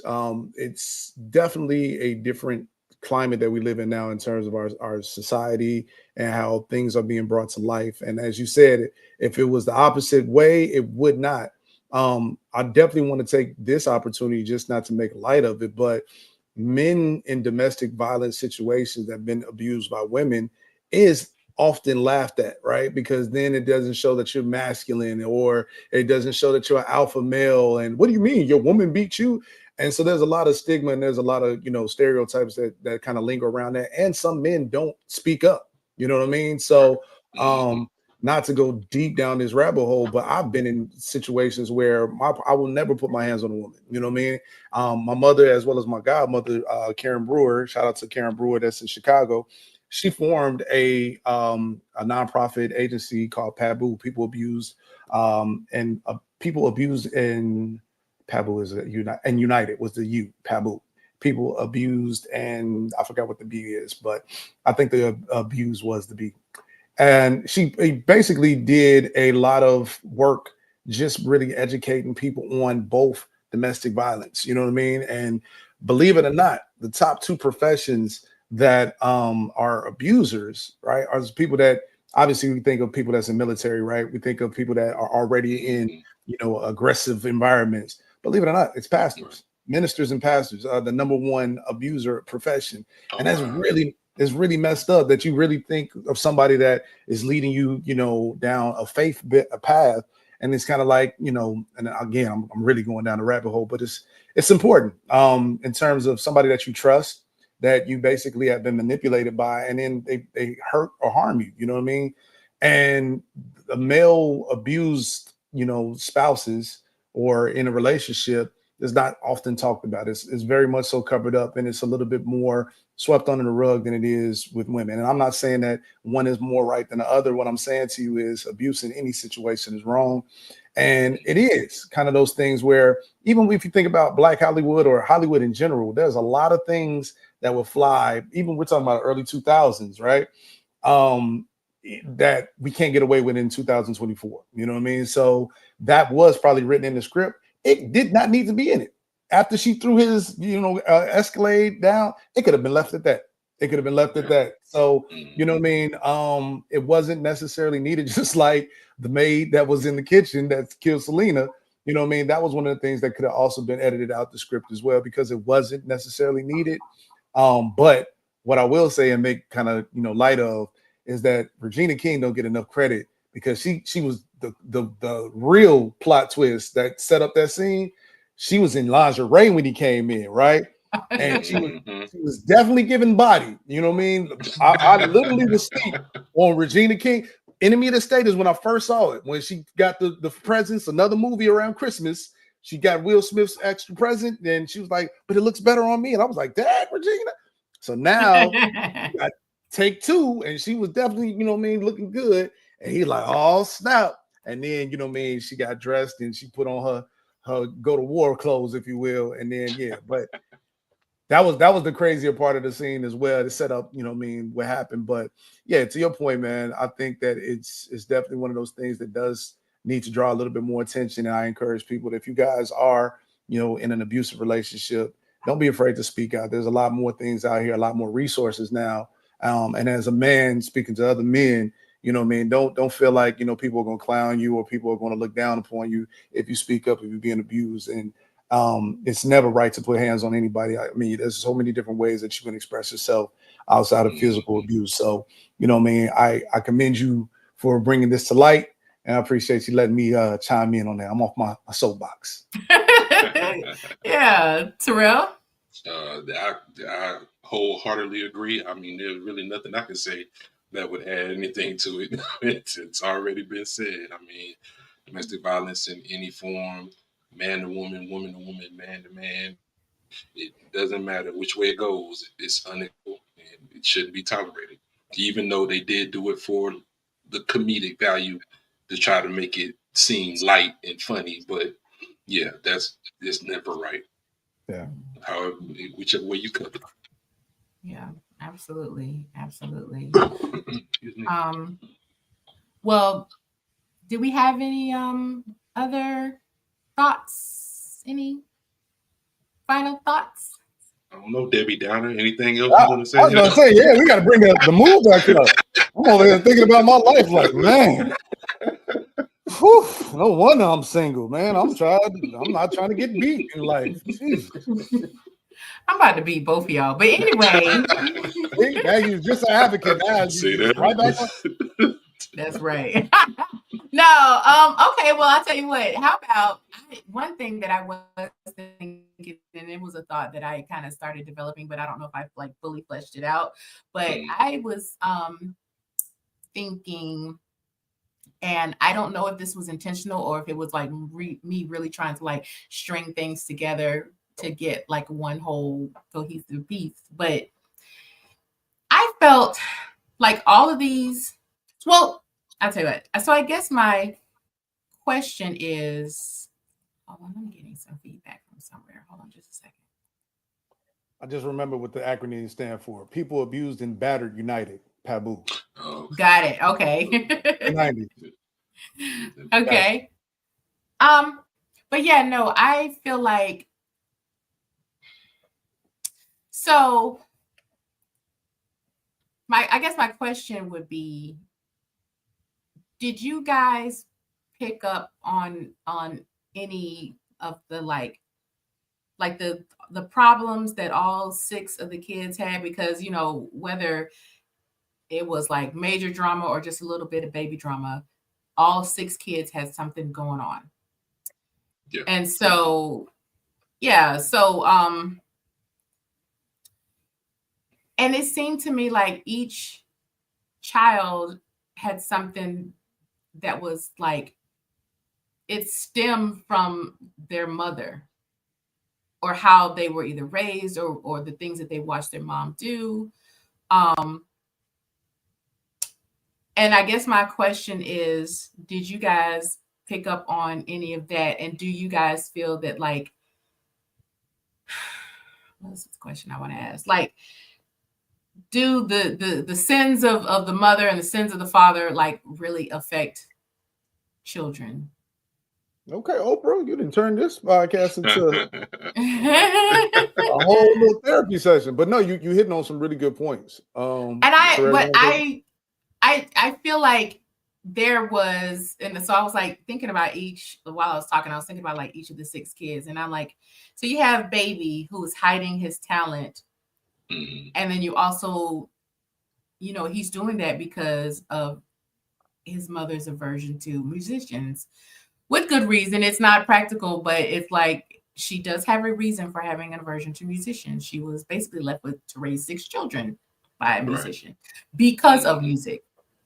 So then we also have Claude, who is hiding his wife. However, she is hiding her relationship with Joe. Right. And hiding him living there. And so then we also have Lisa, who is basically contemplating staying with a cheating husband and just staying quiet about it for the sake of her children. And we also have the mother who is hiding, you know, how long was she married to him? Because, you know, like we said earlier, we don't know how the timeline of when Senior left or when they got divorced, but it seemed like the divorce was extremely recent. Yeah. Like, well, the reason I say they don't know how long was because when they were talking in the bathroom about him getting picked on in middle school, and I'm like, so it wasn't like Idris Elba was fresh out of high school, so this was like it seemed like it had been a long time, but then it seems like the split. That's why it's like it's so unclear. Like you don't the timeline. It could be 20 years. It could be 7 years. Right. Yeah. The like, timeline since you moved and went on to college, that's when Joe moved in. When was it Melanie who went off to college 7 years ago? I guess that's when he moved in. But how long they knew each other prior to that? It's never really Explain. touched on like that. Yeah. Right. Yeah.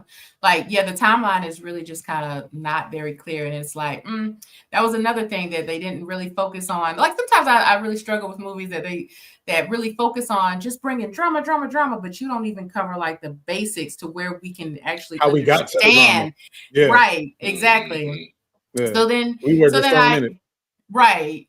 And I feel like then we have Mel, who is basically a career student.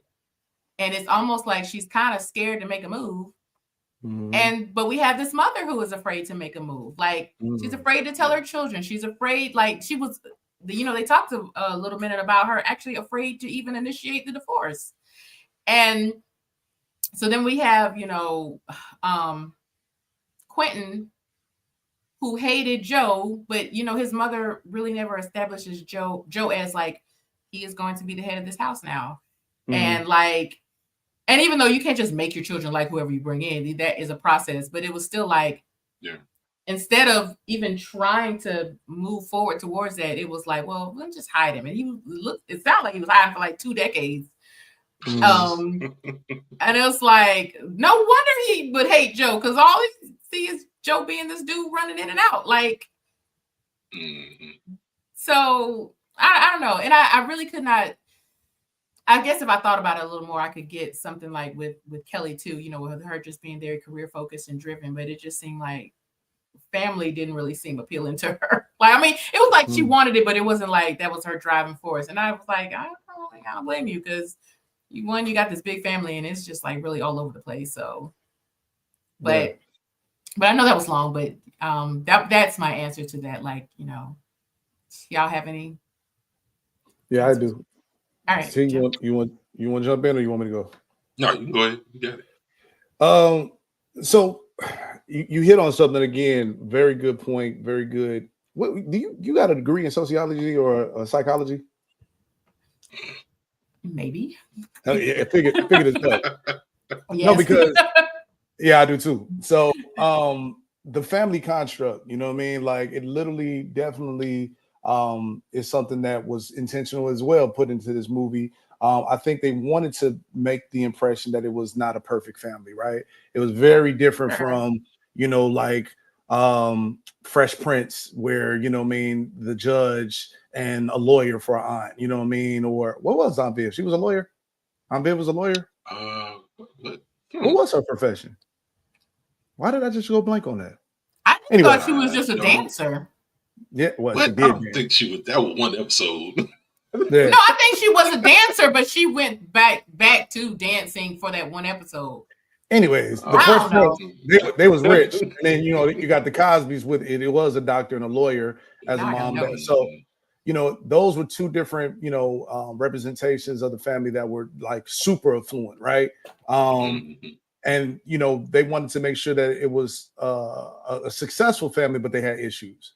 But to your point about how it starts with the parents and it does trickle, think about it. Like, there's a lot of trauma that a lot of people endure, and it stems from their childhood, right? Post divorce. You know what I'm saying? Like, a lot of kids sometimes don't really recover from growing up under a 2-parent household, and then all of a sudden their whole world is exploded because now I got 2 Christmases where I got to spend with my dad, or I got to make a choice to either stay with my mom or stay with my dad. So there's a lot of family dynamic that really kind of starts in this movie, and I guess you can say that maybe they didn't write it exactly like that, but it was definitely hinted that they were all affected by that relationship, now being exploded. And you can even see with Loretta Devine's character that she still had a little something for the ex-husband, right? When he sent her the postcard, you know what I mean? She had that glimmer in her eye, and Joe ain't see that postcard, you know what I'm saying? She hit that right next to the grapes. So, you know what I mean? There was a lot that was, kind of like what happened, you know what I mean? And I think that whole entire family would definitely, I'm not even being funny, would benefit a lot from going to therapy, you know what I mean? Because they got a lot of issues that did stem from mom and dad that kind of trickled down to the family. And I don't think, here's my perspective on it, I don't think that the mom hid the relationship with Joe to the entire family because everybody was familiar with Joe. I think she only hid it with her oldest son, Idris Elba's character, because he's junior, you know what I mean? And he's the oldest. And technically, and this is also a family struggle right there, the oldest of every family, when we talk about birth order, is kind of already automatically assumed, because I'm the oldest, obviously I'm talking from experience, as like the second father, right? So he's supposed to be the leader of the household, and he's supposed to look after his siblings. So when we talk about them actually, having a, the issue at the club, if you notice, Big Bro made sure all of his family was taken care of. That was one thing I picked up on as an older sibling. It wasn't like, hey, y'all, we got to get out of here, yada, yada, yada, and every man's for himself. He made sure that all of his family was taken care of, grabbed his brother up, got in his butt too, like, hey, man, what's wrong with you? Why you got to always have these, breakouts, blah, blah, blah, just like an older sibling would. So that's kind of like his role, you know what I mean? Like, as an older sibling, you're supposed to look after. I was raised, if something happens to your brother, it better happen to you as well. You know what I mean? If your brother's in a fight, you both got to get in a fight, because I'm going to get into you, Jeff, if you just let your brother get beat up or fight by himself. So that banding of the siblings was something that was definitely was understood in the movie. But I feel like, there was a resentment for this new guy. It's a territory. Like, it's not like he wants his mama to be not baby boy. It's not like he wants his mama to be his woman, but it was kind of like, who is this guy? I'm supposed to be the protector of the family. I'm supposed to be the leader. When dad's away, I'm the guy in charge. You know what I mean? So it was almost like a territorial thing. But on the flip side of that, shout out to Joe, that it takes a huge heart, right? And I'm also speaking from, I'm 40, I'll be 41 next month. So, or this month. It takes a huge heart, because as the older I get, it's hard to meet women that have not had children. So you gotta understand that as the older you go through life, people are going through life as well, right? So there's gonna be, failed marriages. There's gonna be, children born out of wedlock. So for Joe to actually have room in his heart, because we didn't see it. Children. I'm saying you didn't see Joe. That's the real hero in the movie, right? Yeah, because it takes a hell of a man. Exactly. It takes a hell of a man to step in and be a stepfather to 6 children with the family, with all type of chaos and calamity. You know what I'm saying? And he could have packed up and left a while ago. We didn't see a blended family. We didn't see a blended family. We didn't see Joe's kids there. We saw her kids. So you know what I mean? It takes a very strong-willed man, somebody that actually can step up to the plate, not only just be a good father, because it could have been just like a Rolling Stone. Like, it wasn't like he did, like you said, here and there and gone and whatever. He moved in with her, you know what I mean? And I'm assuming that they might try and get remarried once the divorce is finalized, but you know what I mean? He still was there for those kids. He still was there to help put out those fires. And he, even though him and the oldest didn't see eye to eye, he still bailed him out of the problems. He came up with that 10 grand. You know what I mean? He was invested in baby and giving him, outlets to channel his creativity with the camera, even though he didn't know he could sing. You know what I mean? So, I think that there's a lot of family dynamic that, even though it was a lot of calamity, there was still a sense of unity. And yeah, that's my viewpoint on everything. Okay, Terrell. What was the question again? Just so I can. Just about parallels. Well, not the long version of the question, but the short, quick version of the question. No, just parallels between like the family, like a lot of their issues stemming from the mother and the father. Okay, yeah, I believe that's with any family though. I mean, you're gonna take on whatever you see, whatever you are modeled in front of. That's what you're gonna go by. If you see a lot of abuse, sometimes you're gonna be an abuser, or sometimes you go the total opposite way, like you did. What? No, because no, I'm just teasing. But I honestly, when I was forming this question, like while I was watching it, I thought about you, and I was like, because your dad, we love him, but he had a lot of kids in a lot of places, and it like watching the trajectory of your life, it almost felt like you were trying to go in the exact opposite. Like it was like you were on a quest to immediately find a wife and form a family, and that's awesome. Like it just, and no shade to your dad, because we love him, but it was like you just wanted different. So yeah, because you see, like, yeah, you're right. Because I do things, and I'm like, okay, I'm with my sons, and I'm like, okay, I'm gonna make sure I'm here for this. I was like, I remember, like, okay, he didn't have time to go to this, but I'm gonna make time to make sure I'm here for them to watch their basketball games, take them places, do stuff with them, just stuff like that. So because yeah, the it's running sometimes you gag make in the our conscious. family is like, yeah, he got kids. Like that is the running gag in our family. But that is family stuff, you know what I mean? Like they didn't really shy away from it. They wrote it in there, you know what I mean? Because how many people do we do know like that? You know what I mean? So it would be inauthentic if we saw the opposite, you know what I mean? So yeah, because it felt like a real family. It felt like Yeah. it was a real family. Like it wasn't like, oh, everything is all hunky dory. Then turmoil happened. It's like turmoil is happening, but we still getting together as a family, and then we gonna try to work this thing out while we're here during this Christmas.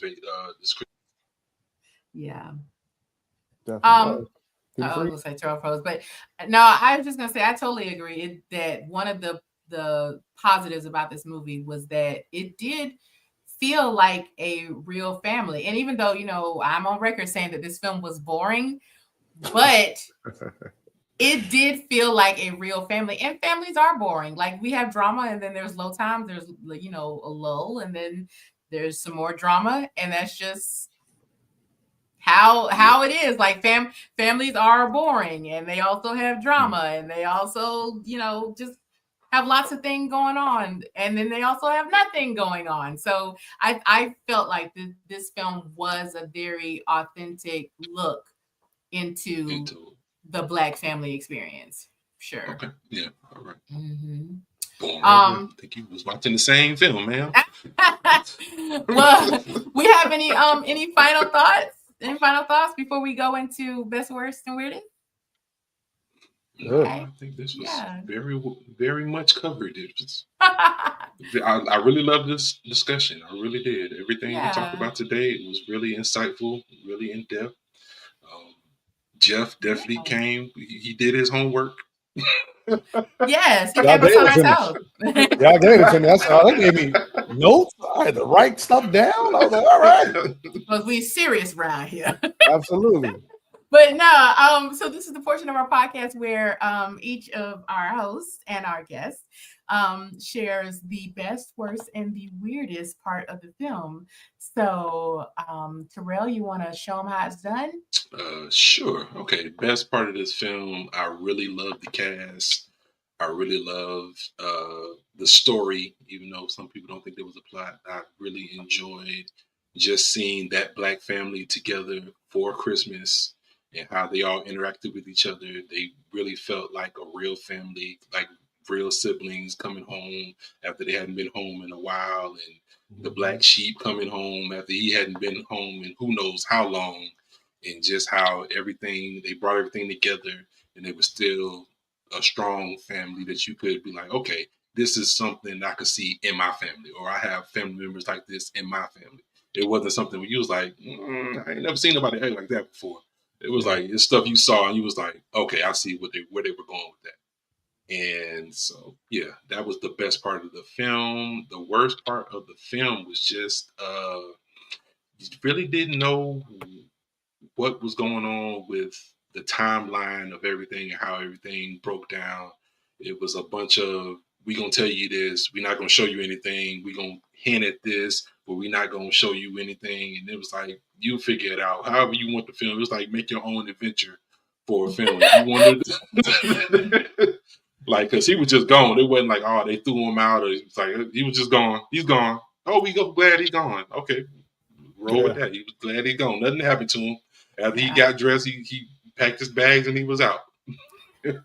So that was probably the worst part of the film, was just not knowing what was going on throughout the whole film. And like you said, they really could have touched on a few more things, but that would have made this a 3-hour film. And I don't want to see a 3-hour this Christmas film, to be honest with you. Because it was boring. But all right, go ahead. And the weirdest part of the film was, I didn't like how Idris Elba left those hoodlums with his mama and the rest of his family so he could get out of town. I was like, what are you doing? I was like, I know you left Joe there. Like, okay, Joe, you go on upstairs and like Joe's gonna protect the family no matter what. But you still left your mama and your brothers and your sisters there with two criminals who knew what they was gonna do if they, let's say they didn't leave and found out you was gone in the morning. Guess what? I got your whole family. I'm kidnapping everybody so you get this money. Thank you.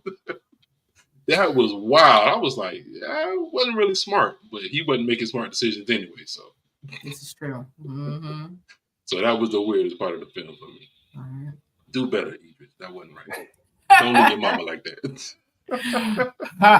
All right, throw the mic, Terrell. All right, let's see. Jeff. Let's see what Jeff. What was your best, worst, and weirdest? I'm gonna work backwards because the weirdest part is definitely, which I agree with you 100%. Like these criminals had a little bit too much familiarity with this family. Like not only were they still in the house, but they were getting real comfortable. Did you see that one of them had his shirt off and was sleeping in the house? And I'm like, man, they are really getting comfortable with this house. So yeah, that was very weird. I get it. It was supposed to be for maybe comedic effect, but yeah, it was definitely weird. Best part of the film for me, I would say, was the sense of family coming together. If anything you got from this movie is that, despite the discrepancy, despite, whatever calamity the family is going through, they all stay united. So I think that was supposed to be, the overall, thing that you take away from the movie is that family sticks together no matter what. So I definitely feel that was a good feel good moment that we all stuck together no matter what the drama is going to be. Worst part is definitely everything that we've already discussed. You know what I mean? Lack of writing. You know what I mean? Like it was some really good things that they put in there, but there was some big things that they missed and kind of left the audience kind of like filling in the blanks for themselves. You know what I mean? So 3 of us have 3 different interpretations. Imagine, out of those 80% of Rotten Tomato audience members, what did they get from the film as well? So yeah, that was probably like the highlights for me. You know what I mean? The worst part is just the lack of writing that, they kind of left you on a cliffhanger to kind of leave up for assumption. Mm-hmm. Okay. All right, so that leaves me. So best part of the film, I would say the best part of the film is the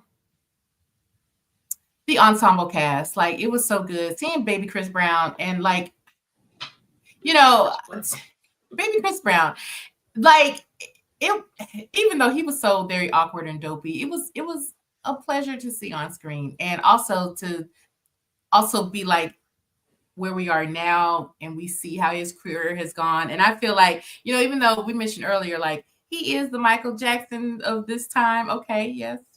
Fine. Fair. But I feel like, he had that unfortunate year a little shortly after this film.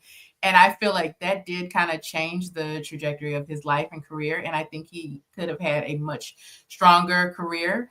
To me, and I feel like he could have been like the female Beyonce. Like, and I feel like he is a superstar in his own right now, but it could have been even bigger, like on the level that like she is.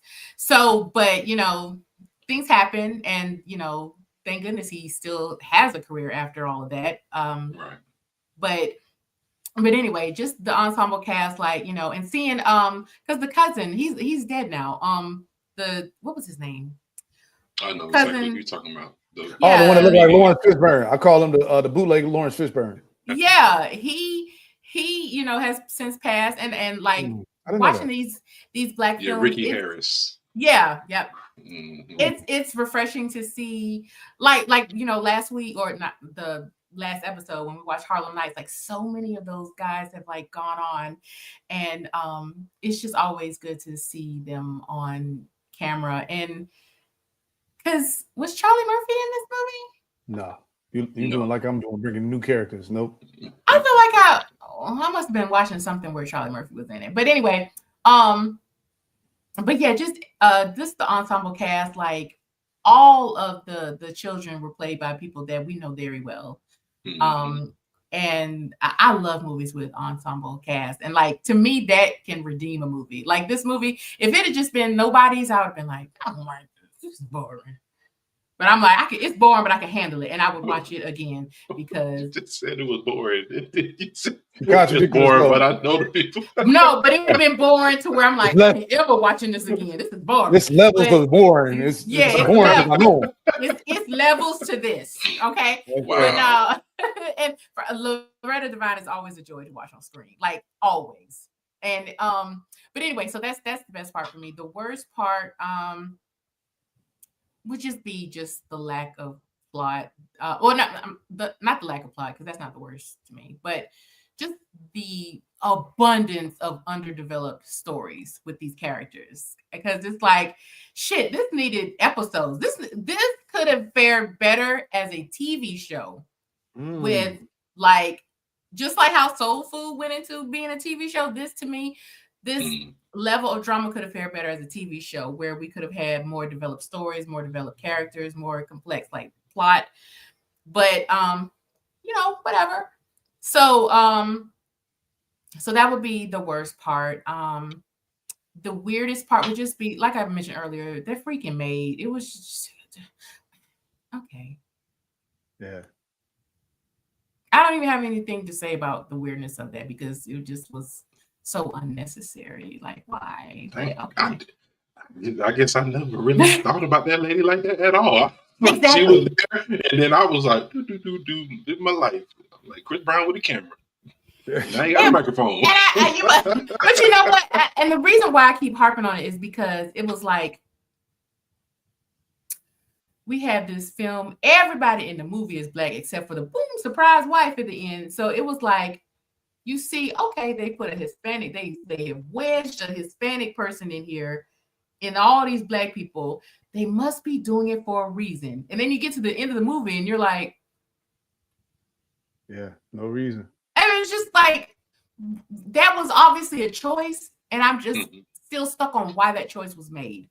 Yeah, I agree. Because I mean, we have irrelevant characters in movies all the time. Fine. I mean, that's a thing. But it was just like, that was an odd choice.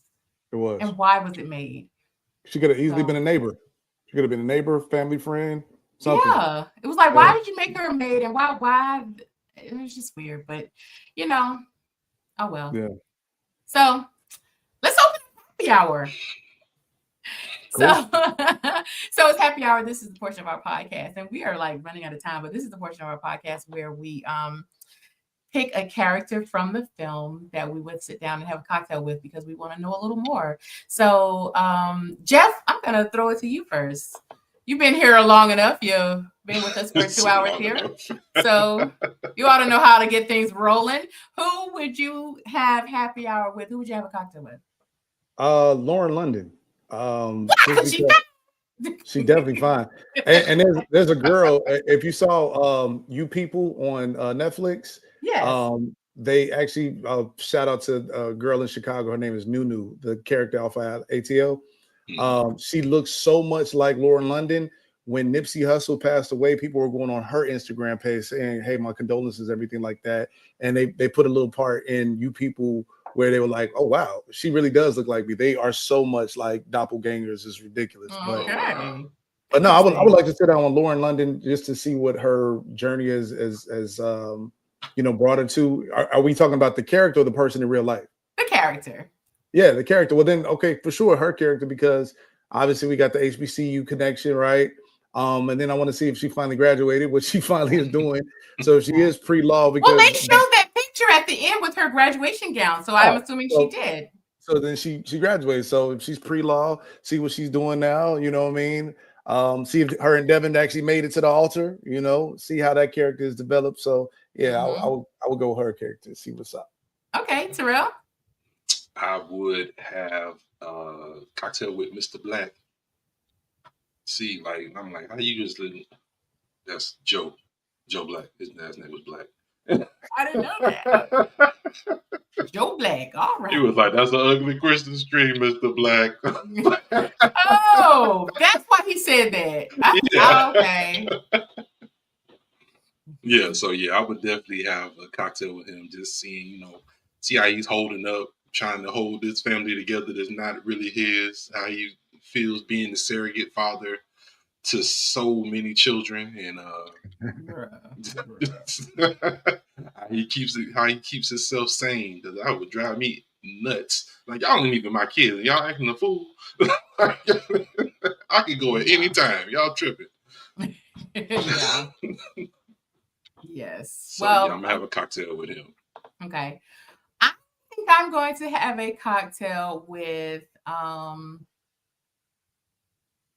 think I'll have a cocktail with Joe too, because I'm just like, I want to know about that funeral business. I want to know about what he does and stuff, and just why he put up with that being hidden for so long. I mean, I guess he loved his woman. That's nice. That's real nice. But Joe, you're a man of worth. And he a deacon. He a deacon, so no shacking up. No shacking. No shacking. Even though he was shacking.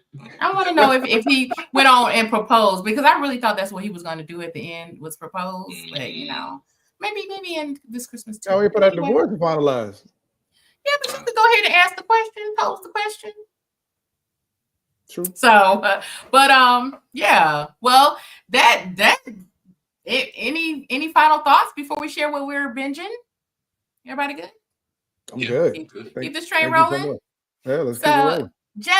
Well, no, I'm asking Tro. What are you binging right now? What are you watching? Still watching From, of course. I think the season is over. Okay, it's over now. But yeah, gotcha. I have to catch up. I think I'm on episode 5, so I have 4 more episodes until I'm done. Okay. Yeah, I think that's it. That's the only thing I'm really watching. I was watching the Georgia Tech game, the end of the marathon that they call the football game. That had to have been the longest game in my life. Yeah, we had family come over there we're trying to find, and I was like, you won't find it on my TV, because I don't know how to help you get there.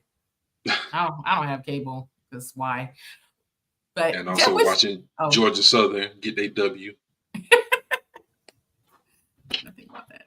Gotta represent. I hear you. All right, Jeff, what you binging?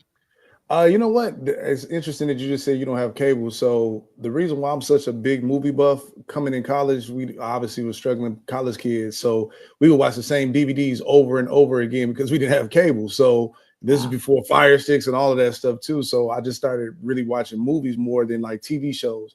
But I travel so much, I never get a chance to really binge anything. So all the popular shows that people are like, did you see on this episode? I have never seen it in my life. Well, you can share what movies you're watching. Like we share that too. Well, yeah, I actually binge a lot of documentaries. So like I'm a huge doc guy too. So 2 documentaries I recommend for you guys to check out. The first one which is my favorite, Q. So we just recently had a loss with Mr. Quincy Jones. Rest in peace to Mr. Quincy Jones. I heard that was very good. It's a very good document, and it's been out for a while, but they did a really good job. And then you just learn so much about it. Like he's touched so many decades of music. It's just incredible. So definitely recommend Q as a documentary on Netflix. And then Starting 5 that LeBron James actually put out. It's an interesting doc. I did binge watch on that. Just came out as well on Netflix. So Starting 5 is a pretty good one. Okay. Okay. I'm not really binging much of anything. Well, I'm watching Gossip Girls, but that's my little guilty pleasure for right now. And like I mentioned earlier, I watched Norbit again, and I haven't seen Norbit in years, but I watched it. Norbit, because I'm a huge Rasputia fan. There you go. Her. And but anyway, I add Norbit to the calendar for next year. So the cult classic. Yes, but anyway, that's really all I am binging for right now. I'm going to catch up with From at some point, and that's pretty much it. So yeah, we have any final thoughts? Once again. Just wanted to say thanks again. Yeah, I just wanted to thank you guys for having me for sure. I had a really good time. If y'all ain't too burnt out on me, I would love to come back again because obviously this is something I am super interested in. I can talk about movies all day long. So We I would appreciate you guys. absolutely love to have you come Yes, back. definitely. That Cool. was actually what I was going to say. Thank you so much to our special guest, Jeff Mimms. Let everyone know where they can find you or follow you, or if you have any projects going on. Absolutely. Definitely shameless plug hour for sure. So you can catch me on Instagram at Sky Level Jeff. I also have another page called JR Smooth, J_R_ Smooth. And on TikTok, JR Smooth is spelled different, JRSMOOVE. On TikTok. You might be asking yourself, who the heck is JR Smooth? Well, JR Smooth is me. I had a bucket list goal of myself last year before I turned 40. Very similar to the character. This is a segue into the movie. I was very shy. I did not want to sing in front of people because I was terrified. Not because my mom didn't want me to do it, but it just I didn't want to suck. So I had a traumatic experience where my aunt, unfortunately, she passed away this year as well. She asked me to sing at her wedding, and I was going through puberty, and my voice cracked. And my cousin, she was playing the piano. She was a little nervous, so she took me up an octave, and my voice was terrible. I had butterflies in my voice, stomach, everything. And there was this, God bless him, this drunk guy at my aunt's reception, and he was like, "You're the little boy that sang." I was like, "Yes, sir." And he was like, "That shit was terrible." And I was like, "Oh my God." Oh, Broke. damn. Just Oh, broken Jeff. 1,000. Wow. I was like, "I'll never sing again. I'll never pick up a microphone." Wow. And so Well, yeah, it's we've been there. It happens because Terrell and I, we sang as kids, so we sing. so So you yeah. guys know, definitely. So I faced a childhood fear. I put out my first single called Vibe. It's streaming everywhere, and then that turned into an entire album that I completed by my 40th birthday. So to everybody that's listening, face your fears. The worst you could ever do is not do it and then live with that regret. And I couldn't live with that regret, so I faced it, and I was able to put out my first project called Nervous, and it's streaming on all platforms. So, pun intended on the nervous of why I didn't want to do music because I was nervous, but it is a song on the album called Nervous as well. So, check that out when you guys get a chance. Okay. Awesome. Hey, Awesome. multi-talented. All right. Yeah, that. Sheesh. Yeah, well, we do appreciate you, giving us your Sunday and joining us, Absolutely. and also thanks to everyone who tuned in today. We had an amazing time discussing this Christmas, Yes, we did. and we hope you enjoyed listening to our thoughts and insights. And if you want to know more about us, you can head over to our website at sipsandscriptspodcast.com. Or follow us on Instagram and Facebook at Sips and Scripts Podcast. We would love to hear from you. If you want to suggest a film to add to our calendar, or if you just want to say hey, or if you want to share any thoughts about today's episode, if we missed you in the comments, just let us know. We would love to hear from you. So drop us a DM on social media. And like I said, when we opened up, this is our season finale. You might have some surprises coming from us in December, but stay tuned. But other than that, we will see you next year in season 4 of Sips and Scripts. So we're excited about that. We've got some surprises definitely in season 4 coming. And just a brand new batch and bushel of fresh Black movies for us to rip apart and love on. So, thanks to everyone who has joined us this far and has supported us. And also remember, the best way to support us is word of mouth. So make sure to listen to us and share us and share us with your friends and comment and all that good stuff. And we love you and Happy New Year and Merry Christmas and all that good stuff. Happy holidays. All that jazz. And until next time, cheers. Cheers, guys. Happy holidays. Happy holidays. Oh my goodness.